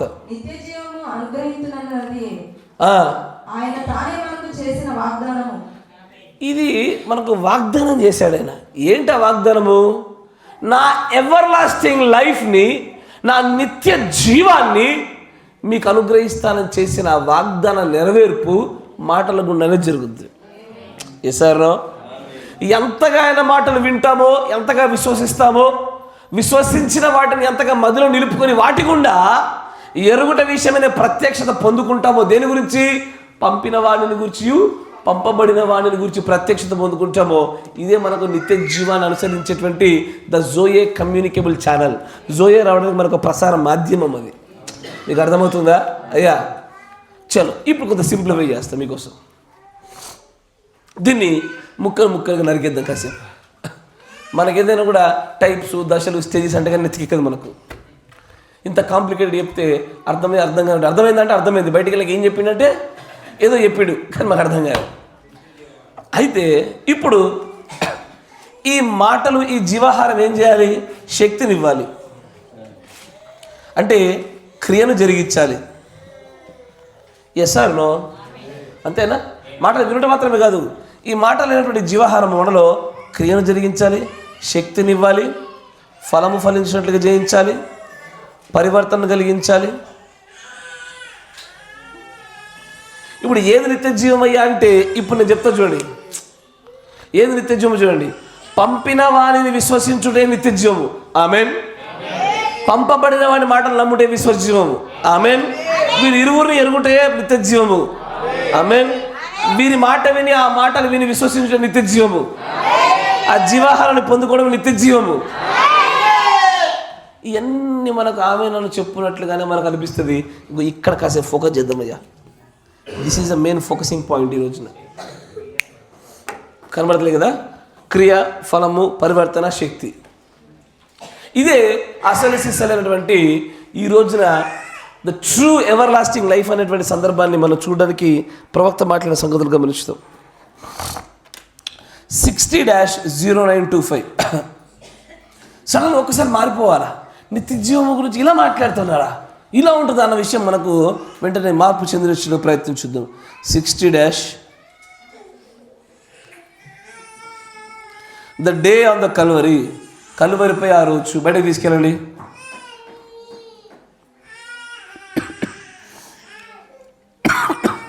దానిలో 83వ పేరు చూడండి.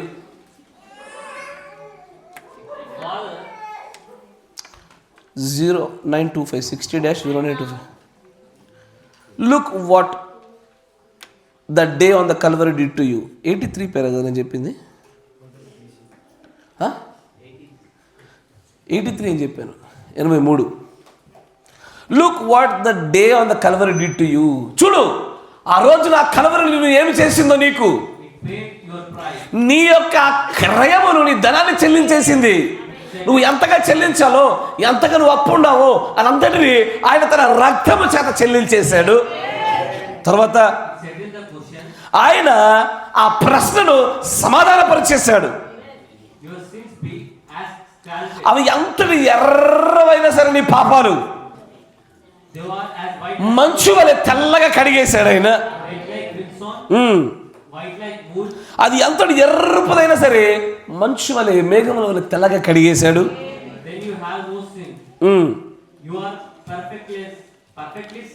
ఇప్పుడు నీవు పూర్తిగా పాపము లేనివాడిగా మార్చబడ్డావు.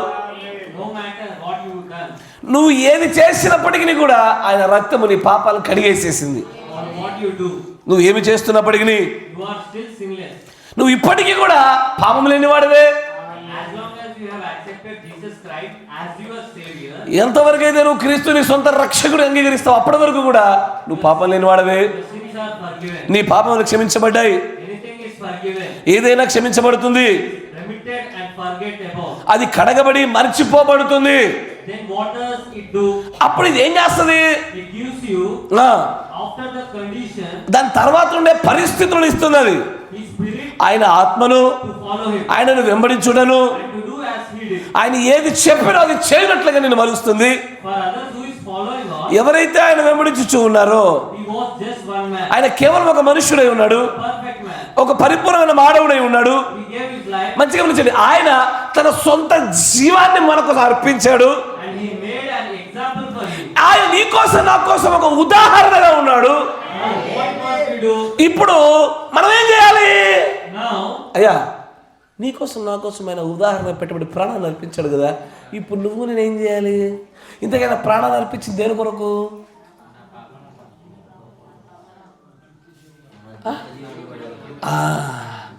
నీకు నాకు నిత్య జీవం ఉండడానికి ఆయన ఏం చేశాడంటే తన ప్రాణాన్ని అర్పించి త్యాగమైపోయినాడు.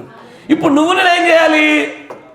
చూడండి, ఇప్పుడు మరియు మొట్టమొదటిగా మనం ఏం చేయాలో నేను మొదటిగా చెప్పబోయే విషయం ఏంటంటే, యేసుక్రీస్తు తన జీవిత చరిత్ర అంతటిలో ఈ భూమి మీద 33.5 సంవత్సరాలు బ్రతికిన కాలంలో తన కోసము తాను ఎన్నడూ జీవించిన ఒక్క దినము లేదు.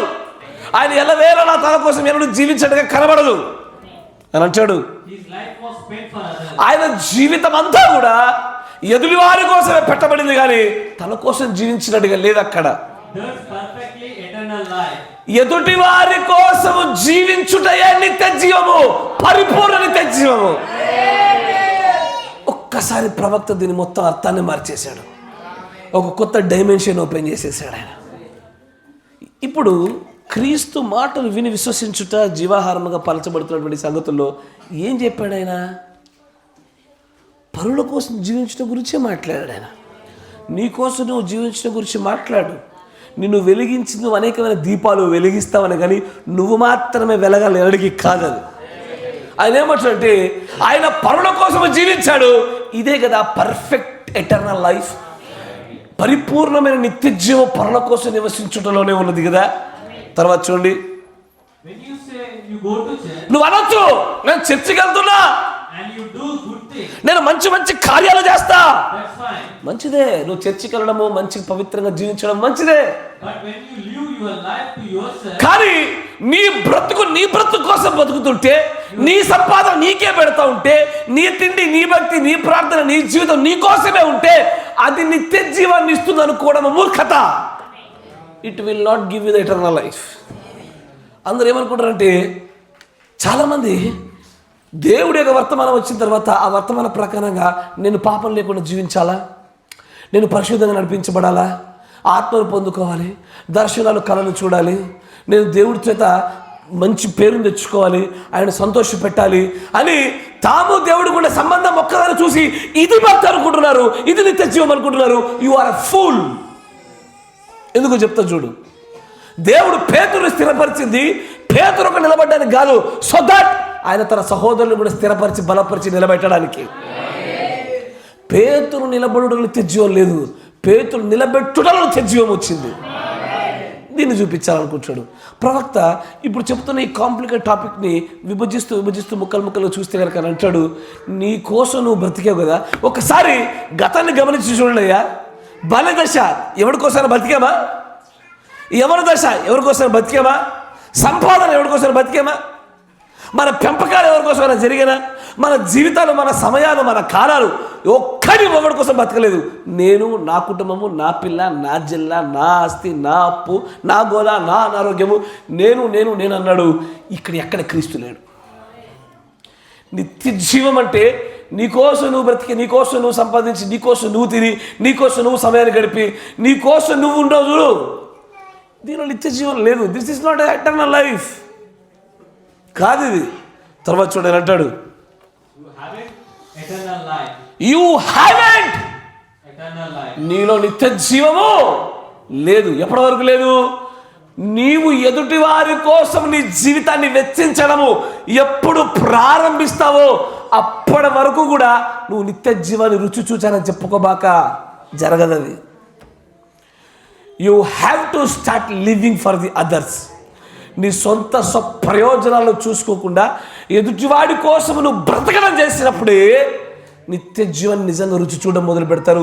ఇది క్రీస్తు చేసిన పని. క్రీస్తు తన కోసం ఏది సంపాదించుకోలే, క్రీస్తు తన కోసం ఏది తినలే, తన కోసం జీవించలే, తన కోసం నడవలే, తండ్రి చిత్తములు చేశాడు, తనకు అప్పగింపబడిన మంద కోసం పనిచేశాడు, తన కోసం ఏది చేసుకోలే. ఇదే నిత్య జీవం. కానీ ఒక్కసారి దాటి వెళ్ళిపోయిన 20-30 సంవత్సరాలు వెనక్కి తిరిగి చూస్తుంటే, అయ్యా ఎవరి కోసం వెచ్చించామయ్యా? మదర్ తెరిసా పోపయ్యా మొత్తం జీవితం అంతా అంకితం చేసి సేవ అని తిరిగింది.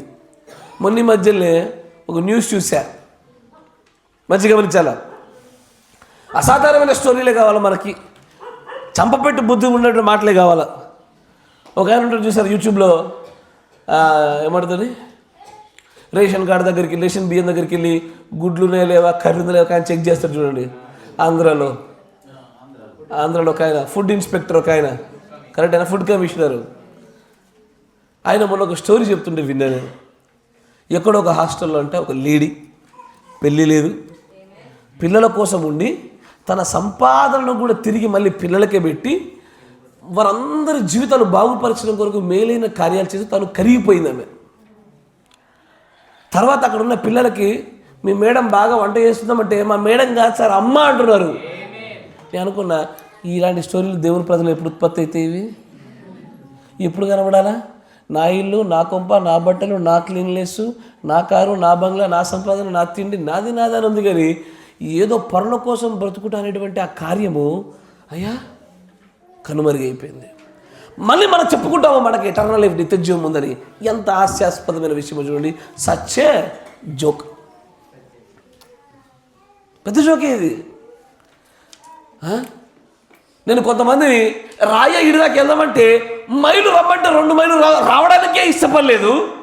మీరు జీవితాలు అర్పించి నిత్య జీవాన్ని పొందుకోవడానికి అర్హులు అవుతారా? ఆశ్చర్యమే, బహు వింతే. ఎదుటోడి కోసం బతకడంలో మన ఇష్టాల మన ప్రాధాన్యత సంబంధం ఉండదు. వాడికి మేల దేవుని మన ఘనతన ప్రభు యొక్క ప్రణాళికన జరిగించాలి. అన్లెస్ అయ్యా, నేను మళ్ళీ చెప్తున్నా, నాకు తెలుసు ఈ వర్తమానం అయిపోయినాక మళ్ళీ 4 ముద్దలు కడుపులో పడేస్తారు, ఇంటికి వెళ్తారు, దులిపేస్తారు, వెళ్ళిపోతుంది. కావాలి కూడా నా బాధ్యత చెప్తున్నా. మీరు పరుల కోసం మీ జీవితాన్ని పరిపూర్ణంగా మీరు వెచ్చించేంత సమయం ఎప్పుడు వస్తుందో అప్పుడు చెప్పుకోండి మీలో నిత్య జీవం ఉన్నదని. అప్పటిదాకా చెప్పుకోదంటాడు ప్రవక్త. మీకోసం మీరు బతుకుతూ నీ ఇంటికి, నీ పిల్లలకి, నీ భార్యకి, నీ తల్లిదండ్రులకి పొద్దునుంచి కష్టపడి దేని కొరకు? పక్కడి కోసం కాదు, నీకోసమే. నీ పనులే, దేవుడి పనులు కాదు, దేవుడి యొక్క పిల్లల పనులు కాదు, ఎవడి పనులు కాదు.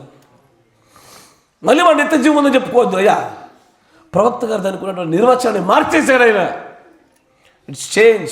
The true eternal life is living for others. ఎదుటి వారి కోసం జీవించడమే నిత్య జీవమైనది. కరిగిపోవాలా? తిరిగి చూస్తుంటే ఏం బ్రతుకుతా మీ బ్రతుకు, ఇంతకాలం బతికే కానీ వెనకాల ఒక రాయి వేసుకోలేకపోయావు, ఓ సంపాదన పెట్టుకోలేకపోయినావు, పిల్లలకి ఏమి ఇవ్వలేకపోయినావు అని చెప్పినా సరే పడుకుంటప్పుడు దేవుని ప్రవక్త అంటాడు, మంచి చేశాను అనేటువంటి భావనతో దేవుడి యందు ఆనందంతో నిద్రపోగలగాలి అంటాడు రాత్రిపూట అని చెప్తాడు. ఆ మాట చూద్దరు. ఎందుకో ట్రూ ఎటర్నల్ లైఫ్ అంటే అందరూ ఎట్లా ఆలోచిస్తారంటే ఎత్తబడిపోయిన తర్వాత అక్కడ నిత్యం నివసించిన నిత్య జీవం అంటారు. దేవుడు నిత్య జీవనం ఇక్కడే పెట్టేశాడు. ఆల్రెడీ భూమి మీదకి దించుకొచ్చేసాడు. ఆయన నిత్య జీవమై ఉన్నాడు. ఈ భూమి మీద నిత్య జీవానికి మార్గాలు పెట్టాడు. దేని నిత్య జీవాన్ని పిలవాలో దాన్ని కూడా చెప్పేశాడు ఆయన. తర్వాత అంటే చూడండి, you haven't got eternal life. ఇది గుర్తుపెట్టుకోండి. నిత్య జీవము అంటే ఎదుటివాడి కోసం బ్రతకడము. Yes sir no? ఇప్పుడు మాట చెప్తా అయ్యా, మీకు అర్థమయ్యేలా చేస్తా. ఇది భూమి సడ్డగా నరికేసా, సైడ్ నుంచి చూస్తున్నారు. ఇక్కడ ఒక చిన్న ఊటు ఉంది, ఇది చిన్న గుంత ఉంది. వింటున్నారా? ఇంతకు మించి మంచి బొమ్మలు గీలేదు, అడ్జస్ట్ అవ్వండి. ఇది భూమి, ఇక్కడ చిన్న ఊట దారం ఉంది, ఇక్కడ చిన్న గుంత ఉంది. ఇది దీని నుంచి వాటర్ రాగానే గుంత నిండిపోయినాక నీళ్ళు ఉబ్బుకుతాయా? నీళ్ళు నిండుగా ఉండి ఉబ్బుతాయా? ఉబ్బుకవిగా నిలిచిపోతాయి. ఇప్పుడు ఇది నాకు నిత్యము ఊరేటువంటి ఊట అని నాకు తెలియపరచబడాలంటే ఏం చేయాలా? నిత్యం ఇది పక్కడి కోసం తీస్తా ఉంటేనే ఇది నిత్యం ఊరేడి బండ అని తెలుస్తుంది నాకు. ఈసారి నువ్వు వచ్చింది నిండి ఇక చాలు అనుకున్నాం అనుకో, నిత్య జీవపు ఊటలైనా సరే కుళ్ళు పడతాయి. ఈసారి ప్రవక్త అంటాడు, living for the others is the eternal life. ఎదుటోడి కోసం నివసించుంటాం కదా నిత్య జీవం అనేది. ఈ ఎదుటోడితోటి విచిత్రంగా కనబడుతుంది. ఈరోజు ఎదుటోడి కోసం ఒక పని చేయలేము మనం, ఎదుటోడి కోసం కొంత సమయాన్ని వెచ్చించలేము మనము, ఎదుటోడి కోసం ధనాన్ని వెచ్చించలేము మనం ఏమీ చేయలేము. మేము దూరడానికి సందర్భం మాకు డోర్లు ఎందుకు అనుకుంటారు. కానీ నిత్య జీవం అంటే ఏంటిది? నిత్య జీవానికి వెళ్ళు మార్గము ఇరుకును సంకుచితమై ఉన్నది. నువ్వు దూరడానికే సందు లేదు, దాంట్లో నువ్వు ఎదుటి కోసం బతుకుతున్నావు చూసావా? అవును, ఈ నిత్య జీవానికి తీసుకెళ్లే మార్గం ఇరుకే.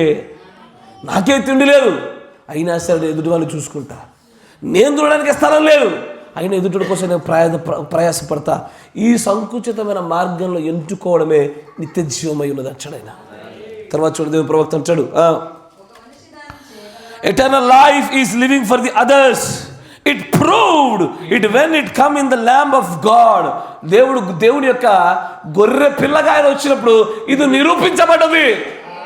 ఆయన ఎదుటివాడి కోసము త్యాగమయ్యాడు, బలయ్యాడు. తన కోసం ఏది ఉంచుకోలేదు, తనదైన సమస్తాన్ని తన ప్రజలకు, తన భార్యకు అప్పగించాడు. ఇది కదా ఎటర్నల్ లైఫ్ అంటే. ఇదే కదా అపోస్తలులు ఆ రోజు సమస్తం తీసుకొచ్చి అపోస్తలుల పాదాలు ఎదుట పెట్టింది. ఎటర్నల్ లైఫ్ కాలేదా? మొత్తం ఎటర్నల్ లైఫ్ కోసం ఏం చేస్తారంటే వాళ్ళు మనదంటూ ఏది లేకుండా లివింగ్ ఫర్ ది అదర్స్, ఎదుటోళ్ళ కోసం బ్రతికి చస్తే రాజ్యం నిత్య జీవం ఉంటుంది. కానీ మనకు ఆ నిత్య జీవం పైన ఆశ కంటే ఎక్కువగా ఈ లోకంలో ఉండేటువంటి స్థిరచర ఆస్తుల, పొలాలపైన, డబ్బు పైన వ్యామోహం ఎక్కువైపోయింది ఈ రోజున. We are no longer living for the others. ఎదుటోడి కోసం బ్రతకడం లేదు. ఈరోజు ప్రవక్త చెప్పి చూద్దాం, చూడండి.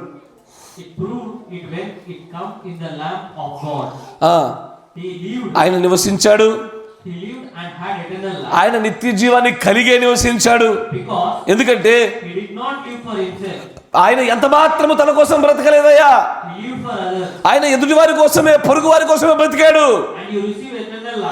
మరియు నీవు నిత్య జీవాన్ని పొందుకుంటావు ఆ రోజున ఆ విధముగా. నువ్వు ఎప్పుడైతే నీ కోసం నువ్వు నివసించవో అప్పుడు పొందుకుంటావు నిత్య జీవాన్ని. ఎదుటివాడి కోసం నివసించడం మొదలు పెట్టినప్పుడే నిత్య జీవం నీకు లభిస్తుంది. అప్పటి వరకు నీకు నిత్య జీవం రాదు. పారిచర్య ఎంతో కొంత పరిశుద్ధాత్మ యొక్క అభిషేకము కురుపాట పడి సావు తిరు అని ఏదో అన్యజనులు బతుకుతున్నట్టే బతుకుతున్నామయ్యా. మనకు వారికి ఏ వ్యత్యాసం లేదు. ఈ రోజున వాడు జీవనోపాధి కోసం కింద మీద పడి కష్టపడి సంపాదించుకొని తన కుటుంబాన్ని, తన పిల్లల్ని పోషించుకొని స్కూల్ పిల్లలు ఫీజు కట్టుకుంటూ బతుకుతున్నాడు. మన పరిస్థితి అట్టకి సచ్చింది. వాడు ఉందా లేదా అన్న విషయాలు చూసుకుంటున్నాడు. ఉందో లేదో మనం చూసుకోవాల్సిన పని మనది కాదు. రేపటి దినం గురించి రేపు చూసుకుంటుంది. ఎదురుడు కోసం బ్రతకాలని అన్నాని ఇవ్వబడిన ఆజ్ఞలను బట్టి విశ్వాసం గుండా, ప్రత్యక్షతను దాని గుండా పంపినవన్నీ, పంపబడినవన్నీ ఎరుగుట అనేటువంటిది జరగట్ల.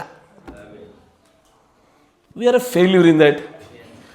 ఎదుడివాడి కోసం నివసించడం మొదలుపెట్టినప్పుడే నిత్య జీవం వస్తుంది, అప్పటి వరకు రాదు అని ప్రవక్త అన్నాడా? Yes or no? ఇప్పుడు చెప్తా. 7 మొదటి ప్రత్యక్షత విన్నావు, నువ్వు ఎదురుడి కోసం ఏం చేయలేకపోతున్నావు, మర్మాలను తెలుసుకున్నావు, ఏం చేయలేకపోయినావు. అందుకే పౌలు గారు అన్నారు, కొండలు పెకిలింపగలిగే జ్ఞానము విశ్వాసం ఉన్నా నువ్వు ఈ ఎదుటోడి కోసం నివసించగలిగే ప్రేమ లేకపోతే ఇది అంతనే అర్థమే. ఇన్ని సకల మర్మాలు తెలుసుకున్న మాకు వ్యర్థమేనా? బ్రదర్, వ్యర్థమే. Start living for the others. ఎదుటోళ్ళ కోసం జీవించడం మొదలుపెట్టండి. ఎదుటోళ్ళ కోసం కరిగిపోండి, ఎదుటోళ్ళ కోసం నాశనం అయిపోండి, ఎదుటోళ్ళ కోసం పేదలు అయిపోండి, ఎదుటోళ్ళ కోసం చచ్చిపోండి. సీరియస్గా చెప్తున్నాను నేను. ఇటు మా కొంపలు కట్టడానికి వచ్చాను లేదనుకోకండి, నేను మీ పరలోక కొంపలు కడుతున్నాను. నేను ఈ భూలోక కొంపలు కూలిపోవాలా? ఇక్కడ ఉండేటువంటి ఈ గుడారం శిథిలమైపోయినా వాడబారిన మహిమగల గుడారం ఒకటి ఉంది, అది కావాలా? ఇక్కడ నాశనం అయిపోవాలా మనం దేవుని కోసం? కరిగి కరిగి కరిగి మొత్తం ఇట్టయిపోవాలంటే ఇటు దేవుడు బిచ్చగాడేంటి అన్న పేరు తెచ్చుకోవాలా. ఆ రోజున అక్కడేమిటో తెలుసా, ఎవడు బిచ్చగాడన్నాడో మన ఐశ్వర్యాన్ని వాడు చూసి షాక్ అవుతాడు. ఆ రోజున దూరం చల్లారా, చుక్క నీళ్ళు కావాలన్నా నీకు అనాలా? అడెక్కడ ఉంటాడు? అవతల ఉంటాడు. వాటి నీళ్ళు పంపిమంటావా? పంపిన ఆడదాకా రాదు బయట, ఎండకి ఎండిపోతుంది, అది అగ్నికి గాలిపోతుంది. అంటే నేను దీన్ని గమనించినప్పుడు అనిపించింది, ఈ నిత్య జీవం అనే విషయాన్ని ప్రవక్తలు అనేకమైన వర్తమానం మాట్లాడుతూ చాలా మర్మయుక్తంగా, చాలా కాంప్లికేటెడ్గా మాట్లాడుతూ దానిని ఏమై ఉన్నదని చూపించేటువంటి క్రమంలో చాలా నేరుగా సుస్పష్టంగా ఒకే ఒక మాటతో చెప్తాడు. క్రీస్తు ఆయన నిత్య జీవాన్ని కలిగి ఉండి ఎదుటి వారి కోసం బ్రతికాడు కాబట్టి నిత్య జీవాన్ని కలిగి ఉన్న దేవుడిగా ఉన్నాడు. నువ్వు నేను అలాగే ఉండాలి. ఎదుటోడి కోసం నువ్వు నివసించలేదా? డన్. ఈ రోజున నా జీవనోపాధి గడ్డుగా ఉండి నేను బతకడానికి నాకు దిక్కు లేకపోతే నాకు ఎవరో ఒకరు సహాయం చేసేటప్పుడు నేను వెంటనే స్థిరపరచబడాలి. నేను కొంత స్థిరపరచబడగానే మరొకరిని నేను లేపాలి. నేను ఓన్లీ తీసుకునేవాడిగా ఉన్నాను అనుకో, ఇచ్చువాడే గొప్పోడు కానీ తీసుకునేవాడు గొప్పోడు కాదు, బైబిల్లో రాయబడతా ఉంటుంది. Yes sir. ఇట్లా ఒక్కొక్కడి కొరకు ఏ స్థాయిలో నివసించాలి అంటే తన స్నేహితుడి కొరకు ప్రాణం పెట్టువానికంటే ఎక్కువైన ప్రేమ గలవాడెవడు లేడు అని చెప్తుంది సారా. ఆ స్థాయికి చేరినప్పుడు ఎందుకు రాదే నిత్య జీవం? నీకు ఎందుకు దొరకదు ఆ రాజ్యం? నీది ఆ రాజ్యం అందే.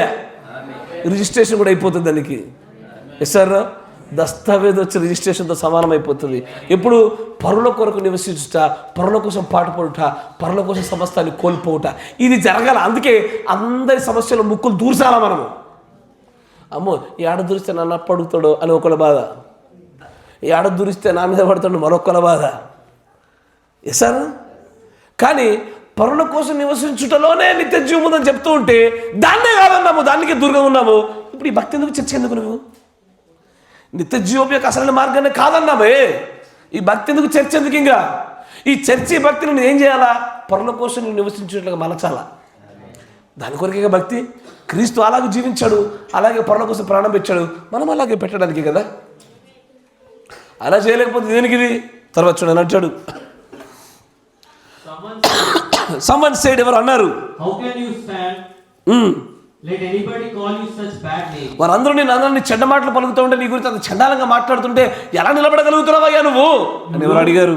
You don't live for yourself. నువ్వయ్యా వాళ్ళు ఏదో మాటలు అంటున్నారని, వాళ్ళు ఏదో తిడుతున్నారని, వాళ్ళు ఏదో గీలు చేస్తున్నారని అంటున్నావు కదా, మనం మన కోసం నివసించకూడదయ్యా, ఎదుటివారి కోసం నివసించాలా. ఎదుటివారి కోసం ఎంత నివసించాలంటే వారు దేవునిలో విమోచన పొందుకునేటట్లుగా వారి కోసం నివసించాలా. అప్పుడు దేవుడి కుమారులు అవుతారు మీరు.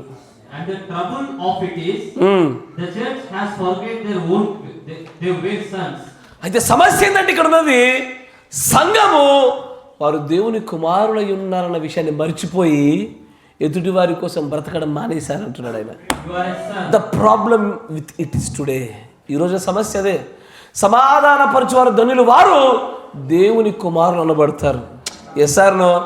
ఎక్కడ గలిబిలి ఉంటుందో, ఎక్కడ అల్లరి ఉంటుందో, ఎక్కడ అలజడి ఉంటుందో అక్కడ మనం ఎదుటివారి కోసం నివసించి సమాధానం దయచేయుటయే దేవుడు నిన్ను నన్ను కుమారుడు కుమార్తెలుగా తీర్పు తీర్చుటది ఆయన అంటాడు. But the problem of this today is, సమస్య ఏంటంటే the church has forgot they were the Sons of God. వారు దేవుని కుమారులై ఉన్నారనే సంగతి మర్చిపోయి ఎదుటోడి కోసం బ్రతకడం మానేసి వారి కోసం వారే బతుకుడు. నా తిండి, నా డబ్బులు, నా ఉద్యోగము, నా ఆరోగ్యము, నా సంపాదన, నా ఇల్లు, నా ప్రయాణము, నేను నేను నేను నేను నేను నీ తోలిస్తాడు ఒకరోజు దేవుడు. నేను ఖచ్చితంగా చెప్తున్నా. నువ్వు నిత్య జీవం ఉందనుకొని నువ్వు భ్రమపరచబడబాక. స్టార్ట్ చేయి. పక్కడి కోసం బతకడం, ఇక పేదవారి కోసం బతకాల, క్రీస్తులు అనేకులు తిప్పడం కోసం బతకాల. ఇది ఎక్కడైతే దేవుడి నమ్మకం కనపరచబడితే అక్కడ పని చేయాలా. అది లేదు. నేను నా ఇల్లు బాగుంటే చాలు, ఇక మిగతా దునియా అంతా బాడినే జాయ. నిత్య జీవం రాదు అట్లా. తర్వాత చూడని అంటాడు, నీవు దేవుడి కుమారుడవు, నువ్వు దేవుని యొక్క కుమారుడి స్థలంలో నువ్వు వస్తున్నావు, నువ్వు కుమారుడవయ్యా. నీ కోసం నువ్వు ఎంత మాత్రం జీవించదు. ప్రవక్త తర్వాత అంటాడు, నా 30 ఏళ్ళ నా సర్వీస్లో, నా పరిచర్య జీవితాల్లో నా కోసం నేను నివసించింది ఏమీ లేదు, క్రీస్తు కొరకు, క్రీస్తు ప్రజల కోసం నివసించాను అంటాడు ఆయన. ఈ రోజున తీరా చూసేసరికి లాస్ట్కి కాపర్ల వర్గం ఒకటే అనుకుంటా దేవుని కోసం బతికే వర్గం అయ్యేది. దానికి ఒకదానికి మార్గాలు కనబడుతున్నాయి. విశ్వాసం ఉన్నట్టు చేయడు. అందుకే ఏళ్ళ మీద లెక్క పెట్టగలిగి 10 లక్షల్లో ఒకడు, 20 లక్షలు ఇద్దరు నిష్పత్తి కనబడతా ఉన్నది. ఎసారో ఎవరు చేస్తారట్టగా? తినడానికి తిండికి తప్ప మిగిలిన సమస్తాన్ని దేవుడి కొరకు, పరిచర్య కొరకు, దేవుడి ప్రజల కొరకు ఖర్చు పెట్టగలిగేటువంటి స్థాయిలోనికి ఈ 5 పరిచర్య వర్గాల్లో ఉన్నటువంటి కొంతమంది తప్ప విశ్వాసులు ఇలాంటి వాళ్ళు కనిపెట్టుడా నిజంగా భూతద్దం పెట్టుకల మైక్రోస్కోప్ కావాలయ్యో. We need microscope for that. అందుకే 20 లక్షల్లో ఇద్దరు అయిపోయారు. ఎదుటి కోసం ఎక్కడ బతికే మనము? ఆ సమర్పణ ఏది? ఆ గొప్పదైన జీవితం ఏది? ఏది లేదే. అరే దేవుడి ప్రార్థన ఒకవైపు, ఇంట్లో ఒకవైపు, పనులు ఒకవైపు ఉంటే దేవుని తృణీకరించి పనుల వైపు వెళ్ళిపోయినాము. ఇక మనం మనుషుల కొరకు, దేవునిలో ఉన్న మనుషుల కొరకు మనం అన్ని వెచ్చిస్తామా? దేవుని కొరకే వెచ్చించలేదు, దేవుడి ప్రజల్లో ఉండేవారి కోసం వెచ్చిస్తామా? ఇది దౌర్భాగ్యమే. అయ్యా క్రైస్తవుని చెప్పుకోకండి అయ్యా, షేమాన్యం, మీకు సిగ్గులేదు. తిట్టుకోరు నన్ను. ఎదుటోడి కోసం నివసించడము భక్తిలోకి వచ్చి 20 ఏళ్ళు అయింది మనది. 20, 25, 30 ఏళ్ళు అయింది. కానీ ఎదుటోడి కోసం బ్రతుకుతున్న మన భావన, మన హృదయంలో ఒక సంతృప్తికరమైనటువంటి సమాధానాన్ని క్రియేట్ చేయలేకపోతుందంటే ఏం సాధించే 20 ఏళ్లలో? ఏం పెంచాము దాన్ని మనము? కేవలం మన రోగాలు పోగొట్టుకోవడానికి దేవుని ఆశ్రయించాము, మన వ్యాపారాలు నిలబెట్టుకోవడానికి దేవుని ఆశ్రయించాము, అప్పులు పోగొట్టుకోవడానికి దేవుని ఆశ్రయించాము. ఏదో ఒక సమాధానకర పరిస్థితి కోసము, భక్తిలో ఉన్న మన ఒక చిన్న భావన కోసం దేవుని ఆశ్రయించాము. కానీ క్రీస్తులాగా కరిగిపోవడానికి దేవునిలోకి రాలేదు. మనం రాలే.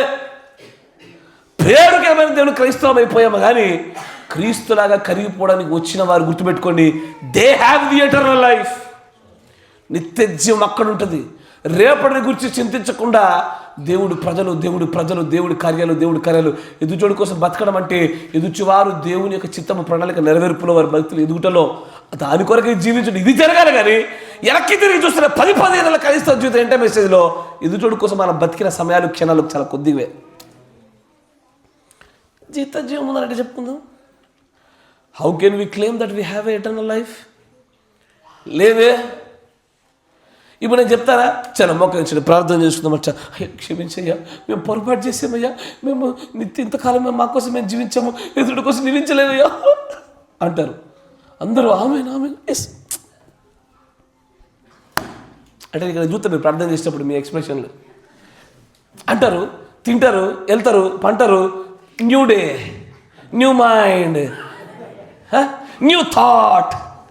అది నిన్న చెప్పాడు వర్తమానం, అయిపోయాయిగా. ఏ కొంచెం కూడా శరీరధారి కాదు అది. భయం పెరిగి రేపు ఎట్ట బతుకుతామో, మనం బతుకమో, నేను నా పిల్ల జల్ల. విశ్వాస ప్రయాణం చేసేటువంటి అబ్రహాం సంతానం అట్లా మాట్లాడదు. భయపడరు వాళ్ళు. పరుల కోసం బతకడం రాకపోతే ఎట్టగా? నేను కొంతమందికి సహాయం చేస్తున్నప్పుడు నన్ను మోసం చేస్తారని కూడా తెలుసు నాకు. నిజంగా ఓపెన్గా చెప్తా ఉన్నా, నాకు తెలుసు. బట్ ఎట్ ఒక రోజున దాని విషయం లెక్కప్ప చెప్పాలి వాళ్ళు కూడా. దాని గురించి ప్రవక్త అంటాడు, ఎదుటోడి కోసం బతకడం ఏంటో తెలుసా అని చెప్తూ అంటాడు. సరే ఇంకో లేఖనాలు చూద్దాం చూడ అని అంటాడు. So don't live for your self, నీకోసం నువ్వు బతకొద్దు, ఎదుటోడి కోసం బతకాల. తర్వాత చూడండి, మరో చోటు చెప్తాను. 51-0929 దాంట్లో ఇప్పుడు ఓపెన్ చేసిన దాన్ని అట్లే ఉంచండి. దాంట్లో 91 పేరాకి రండి, ఇంకొంచెం ముందుకు రండి, కిందికి రండి. 91 పేరా, 91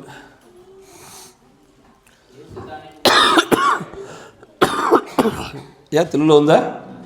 చదవండి. యేసు దాని గురించి మాట్లాడాడు, చెప్పాడు. దాని మీద కొన్ని అభిప్రాయాలను నన్ను మీకు ఇవ్వనియండి. దాని మీద కొన్ని అభిప్రాయాలు నాకు ఇవ్వనివ్వండి. దానికి తప్పిపోకూడదు. యేసు అన్నాడు, యేసు ఏమన్నాడంటే, ఆ దినమున ఆయన గొర్రెలు మరియు మేకల వలె ప్రజలను వేరు చేస్తాడు. ఏంటి? మత్తయి సువార్త 20వ నిన్న మనం చదువుకున్న వాక్యమే అని అంటాడు. ఆ దినాన కుడివైపున గొర్రెల్ని, ఇటువైపున మేకలను వేరు చేస్తాడు. ఆయన మేకలతో అంటాడు, మీరు ఎడవైపు ఉండండి, గొర్రెలతో కుడివైపు నిలబడండి అంటాడు. ఆయన మేకలతో అంటాడు, నా నుంచి మీరు వెళ్ళిపోండి. అసలు నేను ఆకలిగా ఉన్నప్పుడు నాకు మీరు భోజనం పెట్టింది లేదు.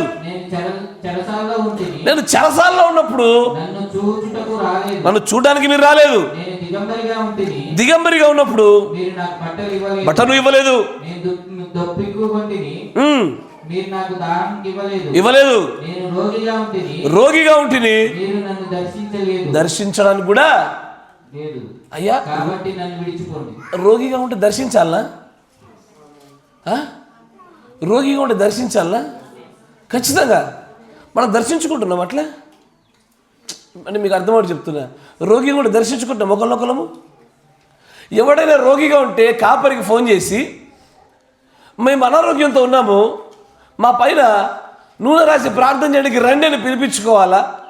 వారి దగ్గరికి సంఘ పెద్దలు ఉంటే సంఘ పెద్దలు, లేకపోతే కాపరితో పడి కొంతమంది వెళ్ళి తైలముతో రాయబడుతున్నటువంటి ఒక ప్రార్థన చేయాలి స్వస్థత కొరకై. సార్ లేఖనమేనా? ఇది జరగదు. నాకు రోగం వచ్చిందన్న విషయం ఆకాశరామన్న కూడా అట్టే తెలవాలా? వస్తాడో రా చూద్దాం, ఒకసారి వస్తాడో రా చూద్దాం, ఏం చేద్దాము. లేఖన నెరవేర్పు స్వస్థత కాదు, పరీక్షలే. అందుకే మొన్న నాకు టైఫాయిడ్ తోనికి చెప్పలేదు. నేను ఎవరికి చెప్పలే, చెప్పిన వాళ్ళు రారు. ఇంకా మనం లేఖన మాట్లాడుతున్నటువంటి నిత్య జీవం అని చెప్పబడుతున్న ఆ క్రియల సంబంధమైనటువంటి ఆ పరిపూర్ణత రాలేదయ్యా. మనం అనుకుంటున్నాం అంతే. ఎవడో వచ్చి కాపరొచ్చి నెట్టి నెట్టి పాడండి, మారండి మారండి అంటుంటే ఎంతో కొంత మార్పులు చేర్పులు క్రియలో కనబడుతున్నాయి తప్ప స్వభావాల నుంచి ఉత్పత్తి అయినటువంటి తిండి దేవుడికి తిండ, అయ్యా చెరసాలో ఉన్నవాడిని దర్శించుట, అనారోగ్యంగా ఉన్నవాడిని దర్శించుట, ఇవి ఆడ జరిగాయి? జరగలేదే. నిజంగా జరగవు. ఎందుకంటే ఇక్కడ మర్మాల సంఖ్య ఎక్కువైపోయి, వాక్యపు జ్ఞానం ఎక్కువైపోయి, ప్రేమలు తగ్గిపోయినాయి. వి లాస్ట్ ద లవ్. తగ్గిపోయినాయి. అనారోగ్యాలు వస్తే ప్రార్థన చేయించుకోవడానికి ఇతరులకి చెప్పడానికి కూడా ఎవరు ముందుకు రారు, దర్శించడానికి ఎవరు రారు.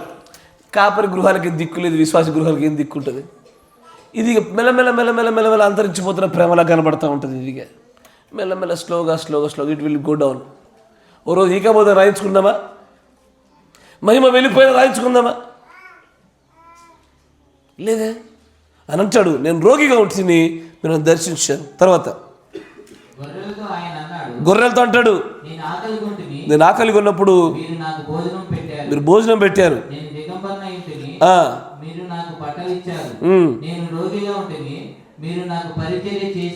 మీరు నాకు రోగిగా ఉన్నప్పుడు దర్శించుట కాదు, ఏంటది? కొంతమంది గృహాల్లో అనారోగ్యం ఉన్నప్పుడు మరి కొంతమంది వెళ్ళి పరిచయం చేశారంట. ఎవరు చేశారో నాకు తెలియదు కానీ అమ్మ, చేసిన వాళ్ళు గుర్తుపెట్టుకోండి, మీ ఫలం దాచిపెట్టబడ్డది. Your reward is preserved. ఖచ్చితంగా రోగిగా ఉన్న వారింటికి వెళ్ళి మీరు చేసే ఆ పరిచయాలు ఏవైతే ఉంటాయో దేవుడు వాటిని ఊరికి లెక్కలోకి బయటపడేయడు. ఖచ్చితంగా లెక్క ఉంటుంది, ఖచ్చితంగా వాటికి ఫలాలు ఇస్తాడు. తర్వాత చూడాలి అంటాడు. నోటీస్, గమనించండి అమ్మ సంగమా, ఇది గ్రహించుట్లో తప్పిపోయాం కాబట్టి ఇన్ని పొరపాట్లు జరుగుతూ ఉన్నాయి. ఎదురుడి కోసం జీవించడం పూర్తిగా మర్చిపోయాం. ఆయన అంటాడు, శాశ్వతంగా దీన్ని మీ హృదయాలు ఉండనివ్వండి. It was so unconsciously done. ఇది స్పృహలో ఉండి ఎవడో చెప్పాడు. ఇప్పుడు నేను చెప్పానుగా, రాబోయే 2-3 వారాలు చక్కగా జరుగుతాయి. ఇవన్నీ కూడా మీకు అర్థమైంది అనుకుంటా. ఇప్పుడు జరిగింది కదా, రాబోయే 2-3 వారాలు ఎవరికైనా అనారోగ్యం వచ్చిందనుకో, టపా అందరు కనబడతారు అక్కడ. 3 వారాల తర్వాత వాళ్ళు ఎవరు ఉండరు. ఇది కాన్షియస్లో నిర్ణయం తీసుకోనో ఇట్ట జరిగేది కాదు. It was so unconsciously done. ఇది ఎంత అస్పృహలో జరిగిందంటే ఇది స్వభావరీతిగా జరిగింది, ఇది ముందుకు సాగింది. అనారోగ్యముతో ఉన్నామని మనం ఎదుటివాడికి చెప్పకపోవడం కూడా తప్పే, చెప్పిన తర్వాత అనేకులు వచ్చి దర్శించకపోవడం కూడా తప్పే. ఏంటి ఈ 2 రకాల గర్వపు బ్యాచ్లు ఉంటాయి. Yes sir. తర్వాత చూడండి, ప్రజలు the people don't do it for the line of duty. ఏదో చేయాలి కాబట్టి, బాధ్యత కాబట్టి ఇవన్నీ చేయకూడదు. మీకు అర్థమవుతుందా? చెయ్యాలి కాబట్టి, బాధ్యత కాబట్టి, బాధ్యతయుతం అనుకుని చేయకూడదు దీన్ని. నీకు ఏదో ఇచ్చే ఒక మనిషి అతడు దానిని తప్పక చేయవలసినదని, నీకు భోజనం పెట్టే మనిషి దానిని తప్పక చేయవలసినదని అనుకుంటే అప్పుడు అతడు స్వార్థపూరితమైన ఆలోచనను కలిగి ఉన్నాడు. మనం ఎవరిని కలుస్తాము, ఎవరు దర్శిస్తాము, ఎవరికి మేలు చేస్తాము, ఎదుటివాడి కోసం ఎప్పుడు జీవిస్తాము, మనకు తిరిగి లాభం కలుగుతుందని, రేపు పొద్దున మన ఇంటికి వస్తాడని, మనము ఈ చేసే ప్రతి పని వెనకాల సెల్ఫిష్ మోటివ్ ఉన్న ప్రతి చోట ఆశీర్వాదం పక్కన పెట్టు, నువ్వు స్వార్థపరుడు అని చెప్పి మరింత మూట కట్టుకుంటున్నావు పాపాన్ని అక్కడ అని అంటాడు. అది తప్పక నీ యొక్క సొంత జీవితమై, అది తప్పక నీ సొంత జీవితమై ఉండాలి. అది ఈ గొర్రెలను ఎంతో ఆశ్చర్యపరుచుతుండగా వారు అన్నారు, ప్రభువా నీవు ఎప్పుడు ఆకలి ఉన్నావు, నీకు ఎప్పుడు భోజనం పెట్టాము, మేమెప్పుడు మీకు భోజనం పెట్టామయ్యా, ఎప్పుడు దిగుమరిగా ఉన్నావు, మేము ఎప్పుడు నీకు బట్టలు ఇచ్చాము, నీవెప్పుడు దప్పికొన్నావు, ఎప్పుడు మేము నీకు దాహం ఇచ్చావు, నీవెప్పుడు రోగిగా ఉండుట చూసి ఎప్పుడు నీకు మేము పరిచయం చేశాము. అది దానికై అది ఎంతో ప్రేమతో చేయబడింది. సరిగ్గా నీ యొక్క జీవితం వారిలో జీవించింది దేవా, ఎంతో దానికే అది కలవరి మా కొరకు ఏమి చేసిందో ప్రజలను చూడనిమ్ము. ప్రభువా నీవెప్పుడు అలాగున్నావు అది మాకెన్నడూ తెలియదు. యేసు వారి వైపు తిరిగి ఏం చెప్పాడో చూడండి. ఈ చిన్నవారిలో ఒకరికి మీరు చేసినందున మీరు దానిని నాకు చేశారు. ఆయనకు చేసేంత గొప్పలు ఉన్నారా? ఆయనకు చేసిన వాడికి నిత్య జీవం లభిస్తూ ఉన్నది. ఆయనకు చేయడానికి దేవుడు పెట్టినటువంటి మొత్తం, నేను ఇద్దరు కూడా చాలా మందితో మాట్లాడాను, సర్వత్వపు దైవత్వం అంతా కూడా, నిత్య జీవపు మార్గాలన్నీ కూడా ఎదుటోడి కోసం చేసేటువంటి పనులను పెట్టేశాడు ఆయన. Very simple. అందుకే భార్యగా వధువుగా ఒక గుంపు రాబోతూ ఉంటే ఎదుటివాడికి వధువుకి మేలు చేసిన వారి కోసం కూడా భార్యగా కాకపోయిన నిత్యత్వంలో ఒక ప్రత్యేక గుంపుగా బ్యాచ్గా ఇంకొక అవకాశాన్ని ఏర్పాటు చేశాడు ఆయన. ఏ స్థాయిలో దైవత్వాన్ని ఏర్పాటు చేస్తున్నాడో చూడండి.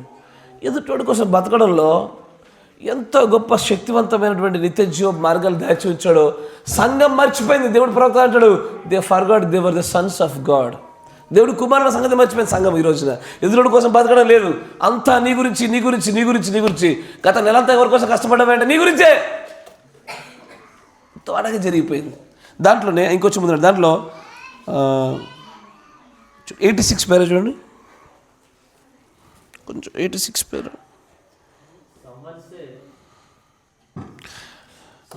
87 పేరు చూడండి, 87. అప్పుడు మనొచ్చు, సహోదరు బ్రహ్మా నేను ఇక నుంచి ఈ సోదరుడి కోసం బ్రతుకుతా అని నువ్వు అనొచ్చు. అంతేగా? ఇంత గట్టిగా బోధించుకున్నాక లాస్ట్కి ఏమనిపిస్తుంది? ఏం డిసైడ్ అవుతాము? మనకు అవ్వాలనిపోకపోయినా ఈ అరిచినందుకన్నా అవ్వాలా? ఏమని, ఎందుకు ఇంతగా అరుస్తుడు, రేపు నుంచి ఎవరో ఒకరి కోసం బతుకుదంతి, ఆయా ఇక నుంచి ఈమె కోసం లేదు, ఇక నుంచి ఈ బ్రదర్ కోసం బతుకుతా అని నువ్వు అంటావు. అనే అవకాశం ఉండదా? వాక్యం విన్నాక ఉంటుంది. అయితే ప్రవక్త అంటాడు, నువ్వు అనొచ్చు, I can live for this brother.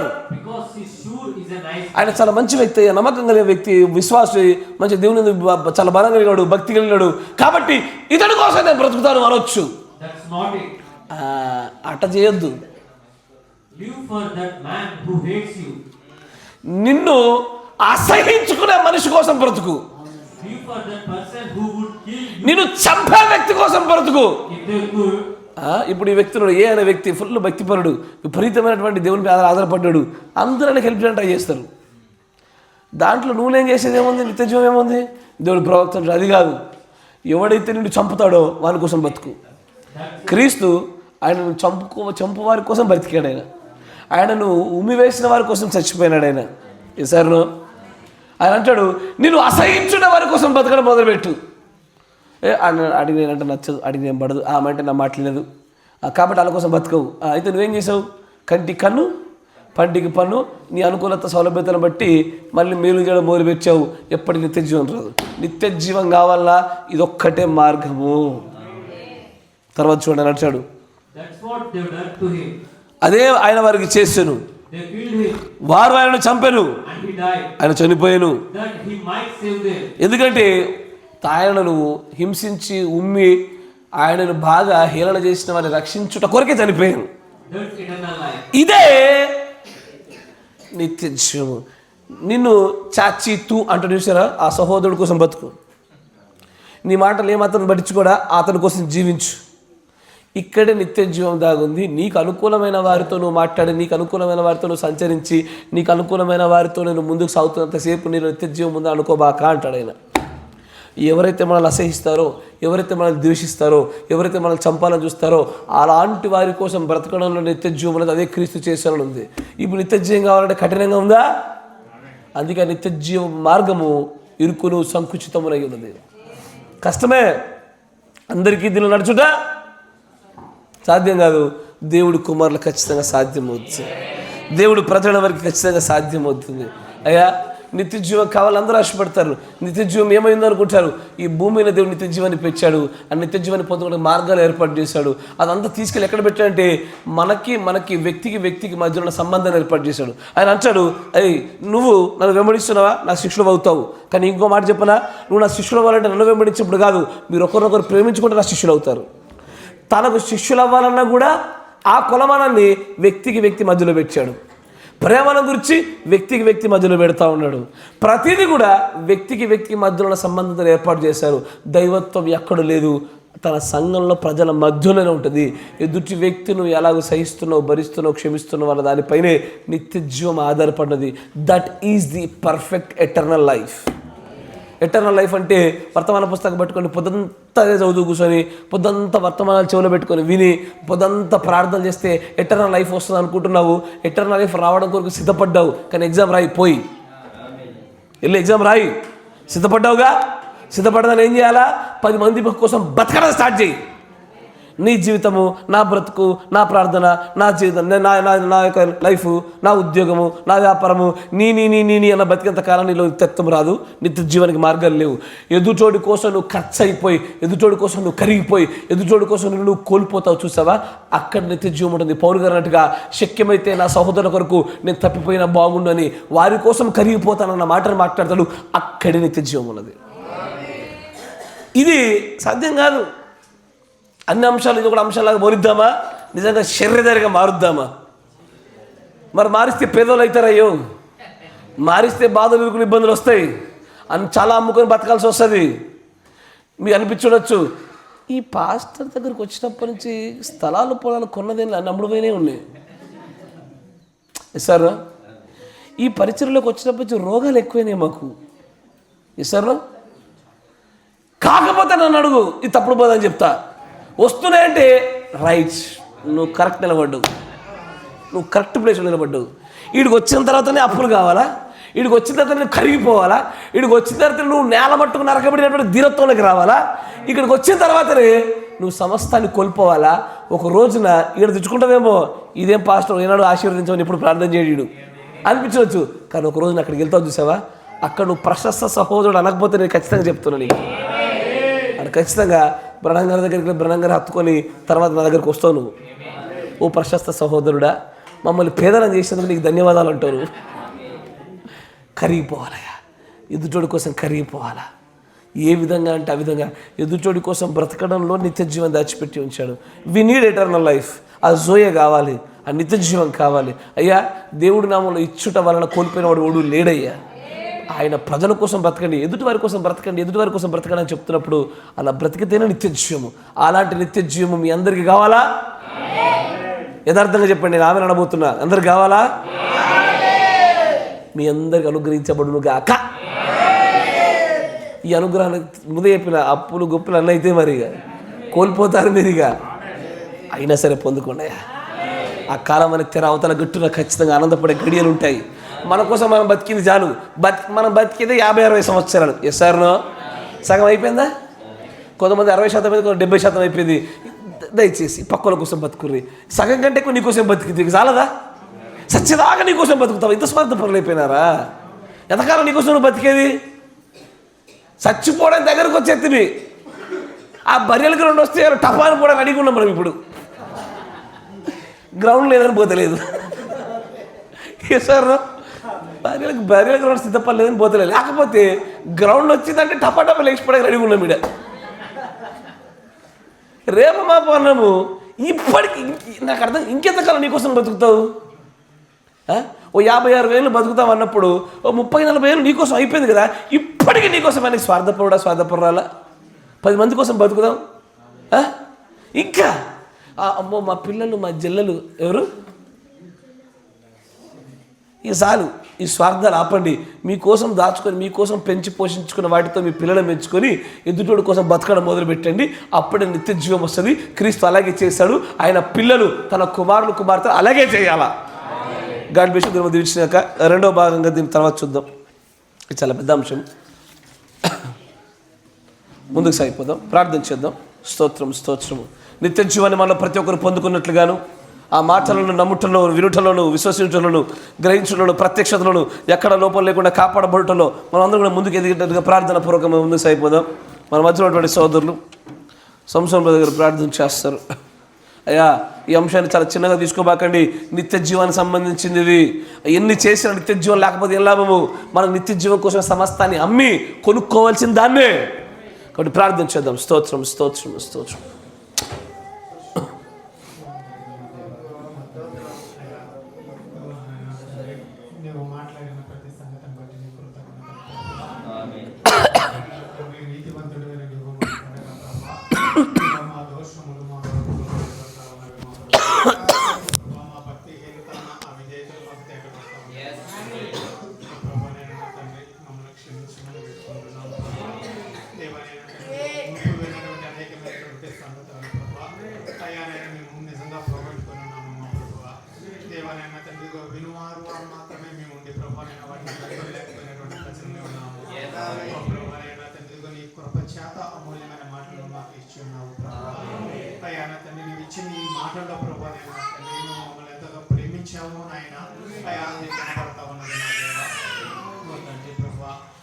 ఈ సంగతుల విషయంలో ఏమార్పాటు కలిగి ఉండకుండా తండ్రి, ఇది ప్రభు నాయన ఇదిగో హేతు బుద్ధి చేతను జ్ఞానము చేత ప్రత్యక్షత ద్వారా ఈ సంగతులు మేము పొందుకోవడానికి సహాయం వినడం వల్ల మాత్రమే గైకొనడం కాదు కానీ ఆయన స్వభావ సిద్ధముగా వీటిని గైకొనే కృప మాకు దయచేయండి. ఇదిగో అనుకోని కాదు కానీ నాయన తండ్రి ప్రభు అయ్యా, అనుకోకుండా కూడా నేను ఈ సంగతులు మేము చేయగలిగే ప్రజలుగా మమ్మల్ని నా తండ్రి. నిజంగా బుద్ధి లేని వారైతే నా ప్రభునైనా అయ్యా నా తండ్రి ప్రభు వధువుకు సహాయం చేసిన వారేంటి వారి నిత్య జీవము పొందుకుంటున్నారు ప్రభు. ఓ ప్రభు అయినా తండ్రి అయ్యా, నువ్వు మా ప్రభు నుండి మా భర్త నుండి కూడా నా తండ్రి నువ్వు మా కొరకు నీ సమస్తవాన్ని హెచ్చించి ఉన్నావు ప్రభు. మహిమోన్నతమైనటువంటి స్థలాన్ని నువ్వు విడిచి వచ్చి ఉన్నావు ప్రభు. మా కొరకు నీ సొంత జీవాన్ని ధారపోసి ఉన్నావు నా తండ్రి. ఓ ప్రభు అయినా తండ్రి, నువ్వు మాకు మాదిరివై ఉన్నావు ప్రభు. అయ్యా నా తండ్రి, నువ్వు మాకు ముందుగా నడిచిన దేవుడివై ఉన్నావు ప్రభు. అయ్యా, నీ పిల్లలమై ఉండి ప్రభు ఆయన ఇదిగో నీ అడుగు జాలలో నడిచి కృప మాకు దయచేయండి. నిజముగా ఆ హృదయ స్థితి లేని వారంగా మేము ఉన్నామేమో, తలంపులు లేని వారంగా మేము ఉన్నామేమో, భావనలు ప్రభానైనా ఆ సమర్పణ లేని వారంగా మేము ఉన్నామేమో. అయ్యా, అయితే కృపను కోరుతున్నాను ప్రభువా. అయ్యా, ఆ నీ మనసును ఆ నీ ఆత్మను మాకు దయచేయమని వేడుకుంటున్నాను. తీసివేయండి ప్రభువా. మృదువైన మాంసపు హృదయాన్ని మాకు దయచేయండి. అయ్యా, కనికరము కలిగిన మనసు మాకు దయచేయండి ప్రభువా. అయ్యా, నేను పరదేశుల గురించి, విధవరాల గురించి ప్రభు, అనాథల గురించి మేము విన్నాము ప్రభువా. అయ్యా నాయన తండ్రి, నీకున్న కనికరము మాకు ఉండడానికి మోషే నిన్ను చూసినప్పుడు ప్రభు ఆయన నీ గుణ లక్షణాల గురించి మాట్లాడుతున్నాడు. అయ్యా అయ్యా, నువ్వు కృపా సత్య సంపూర్ణుడు అయ్యి, అయ్యా దయా దాక్షిణ్యములు కలిగిన వాడవని ప్రభు ఆయన తండ్రి. అయ్యా ప్రభు నీ గురించి వర్ణిస్తా ఉన్నాడు ప్రభు. అయ్యో నీ పిల్లలుగా మేము కూడా అదే గుణ లక్షణాలు కలిగి ఉండాలయ్యా దేవా. ఏదో ప్రతిఫలాన్ని ఆశించి కాదు నాయన తండ్రి, ఇతరుల క్షేమాన్ని ఆశించి ప్రభు నాయన, ఇతరుల మేలును ఆశించి మేము క్రియ చేయవారిపై ఉండాలి ప్రభు దేవా. స్వభావ సిద్ధముగా చేయాలయ్యా. నిజముగానైనా ఒక గొర్రెకు చెప్పనవసరం లేదు ఉండిని ఉత్పత్తి చేయమని. నిజముగానైనా దేవుని ఆత్మను కలిగిన వారికి చెప్పనవసరం లేదు ఈ పనులు చేయమని ప్రభువా. అది నిజముగా వారి యొక్క స్వభావం, వారి గుణ లక్షణాలు ప్రభువా. వారు అలాగ చేయకుండా ఉండలేరు నాయన. అయ్యా నిజముగా మాకు ఆ ఆత్మ కావాలని కోరుకుంటున్నాము దేవనైనా తండ్రి. మోసే ప్రభునైనా ఆ ఇశ్రాయేలు యొక్క భారమంతా మోసి ఉన్నాడు ప్రభువా. అది నీ ఆత్మ వలన సాధ్యమై ఉన్నది నాయన.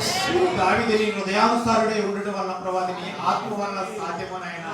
ఇదిగోనైనా ఈ నీ క్రియలు చేయనట్లుగా ఓ ప్రభునైనా తండ్రి, ఈ నీ మాటల మైందు ఫలించినట్లుగా ప్రభువా నీ ఆత్మను కోరుతున్నామయ్యా. మేమైతే బుద్ధిమాంద్యము కలిగిన వారము ప్రభువా, అయ్యా మతిమరుపు కలిగిన వారము ప్రభువా, అయ్యా ఏ మంచి చేయ చేతగాని వారము ప్రభువా, అయ్యా ప్రేమించడం అనేది చేత కాదు ప్రభువా మాకు. ఓ ప్రభువైనా మాకు నీ ఆత్మ కావాలి ప్రభువా. మా మనసు మారడం మాకు కావాలయ్యా. నీ వాక్యాన్ని రేపు లోతుల్లోకి తీసుకోవడం మాకు కావాలి ప్రభువా. నిజమైన ఆ ప్రేమ ప్రభు ఉత్పత్తి కావాలి నాయన. ఓ ప్రభా ఆనాడు అపోస్తలుని స్వార్థ కొరకు వారు ప్రారంభ పెట్టారయ్యా. వారైనా అనేకులకు జీవము కలుగునట్లుగా వారి జీవితాన్ని హెచ్చించారు ప్రభువా. అయ్యా తండ్రి నిజమైన క్రైస్తవులు ప్రభునైనా వారి కుటుంబాలలో ప్రభు వారి ఆస్తి పాత్రను వారు పోగొట్టుకొని ప్రభు ఇతరుల నిత్య జీవము కొరకు వారు పాడుపడి ఉన్నారు ప్రభువా. అదే క్రీస్తు యొక్క ఆత్మ నేడు మాలోను నివసించుటకు ప్రభు సహాయం చేయాలి. ఈ కాల వర్తమానికులను ఆ ఆత్మ ప్రభునైనా అయ్యా మాలోను ఉండుటకు సహాయం చేయమని తండ్రి. ఓ ప్రభువైనా దీన్ని మేము పోగొట్టుకొని ఉండటం అయ్యా దీన్ని మేము పోగొట్టుకోకుండా ఉండడానికి సహాయం చేయాలి దేవా. అయినా నువ్వు ప్రభు చేత మాట్లాడి ఉన్నావు ప్రభువా. అయ్యా వీటిని మా తలల మేంచి మరి ఒకళ్ళ సహాయం చేయాలి. దీని విషయంలో ప్రభు మేము కఠినము కాకుండా ప్రభువా దీనికి విధేయత కలిగిన వారిగా చేయమని ప్రభువైనా తండ్రి. అయ్యా విను మాత్రమే ఉండి అలాగ చేయలేని బుద్ధిహీనులుగా ఉండకుండా అయ్యా విని అలాగ చేసిన వారిపై అయ్యా బుద్ధిమంతులుగా ఎంచబడడానికి కృప అయ్యా. మా హృదయాలను వంచమని ప్రభువా, అయ్యా మా మనసులను వంచమని ప్రభువైనా, మా జీవితాలను ఈ నీ మాటల కొరకు లోపరుచుకోమని అత్యంత అల్పులము వీరులము ప్రభువా. కృప చేత నీ వాక్యంగా మమ్మల్ని మంచమని ప్రార్థిస్తున్నాం. ఈ మాటలను మాలో వ్యక్తి ఫలింపచేయమని, మా రక్షకుడును మారులో కార్యసిద్ధి చేయగలిగిన ఆత్మ ఉన్న నీకు నాయన అయ్యా ప్రభు ఆ పురుగులపు ఆత్మైన నీకు మమ్మల్ని అప్పచెప్పుకుంటూ ప్రభు యేసు క్రీస్తు నామములో ప్రార్థించి అడిగి వేడుకుంటున్నాను. మహాపరిశుద్ధుడా సర్వోన్నతుడా కృపా కనికరం కలిగే తండ్రి, నిత్య జీవం అనగా ఏమై ఉన్నదో దాని విషయమే మాకున్నటువంటి మా ఆలోచనలను మీరు సరిచేసినందుకు నీకు వందనాలయ్యా. నిత్య జీవం లేకుండా నీ రాజ్యంలో నీతో పాటు నివసించుట అసాధ్యమై ఉండగా నాయన ఆదామైతే ఆ యొక్క ప్రభ తప్పుడైనటువంటి స్థితిలోనే నిత్యము ఎక్కడ నివసిస్తాడేమోనని ఆయన జీవవృక్ష ఫలములకు మీరు అడ్డుగా పెట్టినటువంటి ఆ ఖడ్గ జ్వాలలను ప్రభు నువ్వు మరలా తీసి వర్తమానం గుండా మాకు అప్పచెప్తా ఉన్నందుకు మీకు వందనాలు. మేము వాటిని తినుచుండగా ప్రభు అది క్రియాత్మకమైనటువంటి ఫలాలలో ఉత్పత్తి చేయబడుతూ నిత్య జీవాన్ని ప్రభు మేము ఫలభరితంగా చూసే భాగ్యం మాకు దయచేయండి.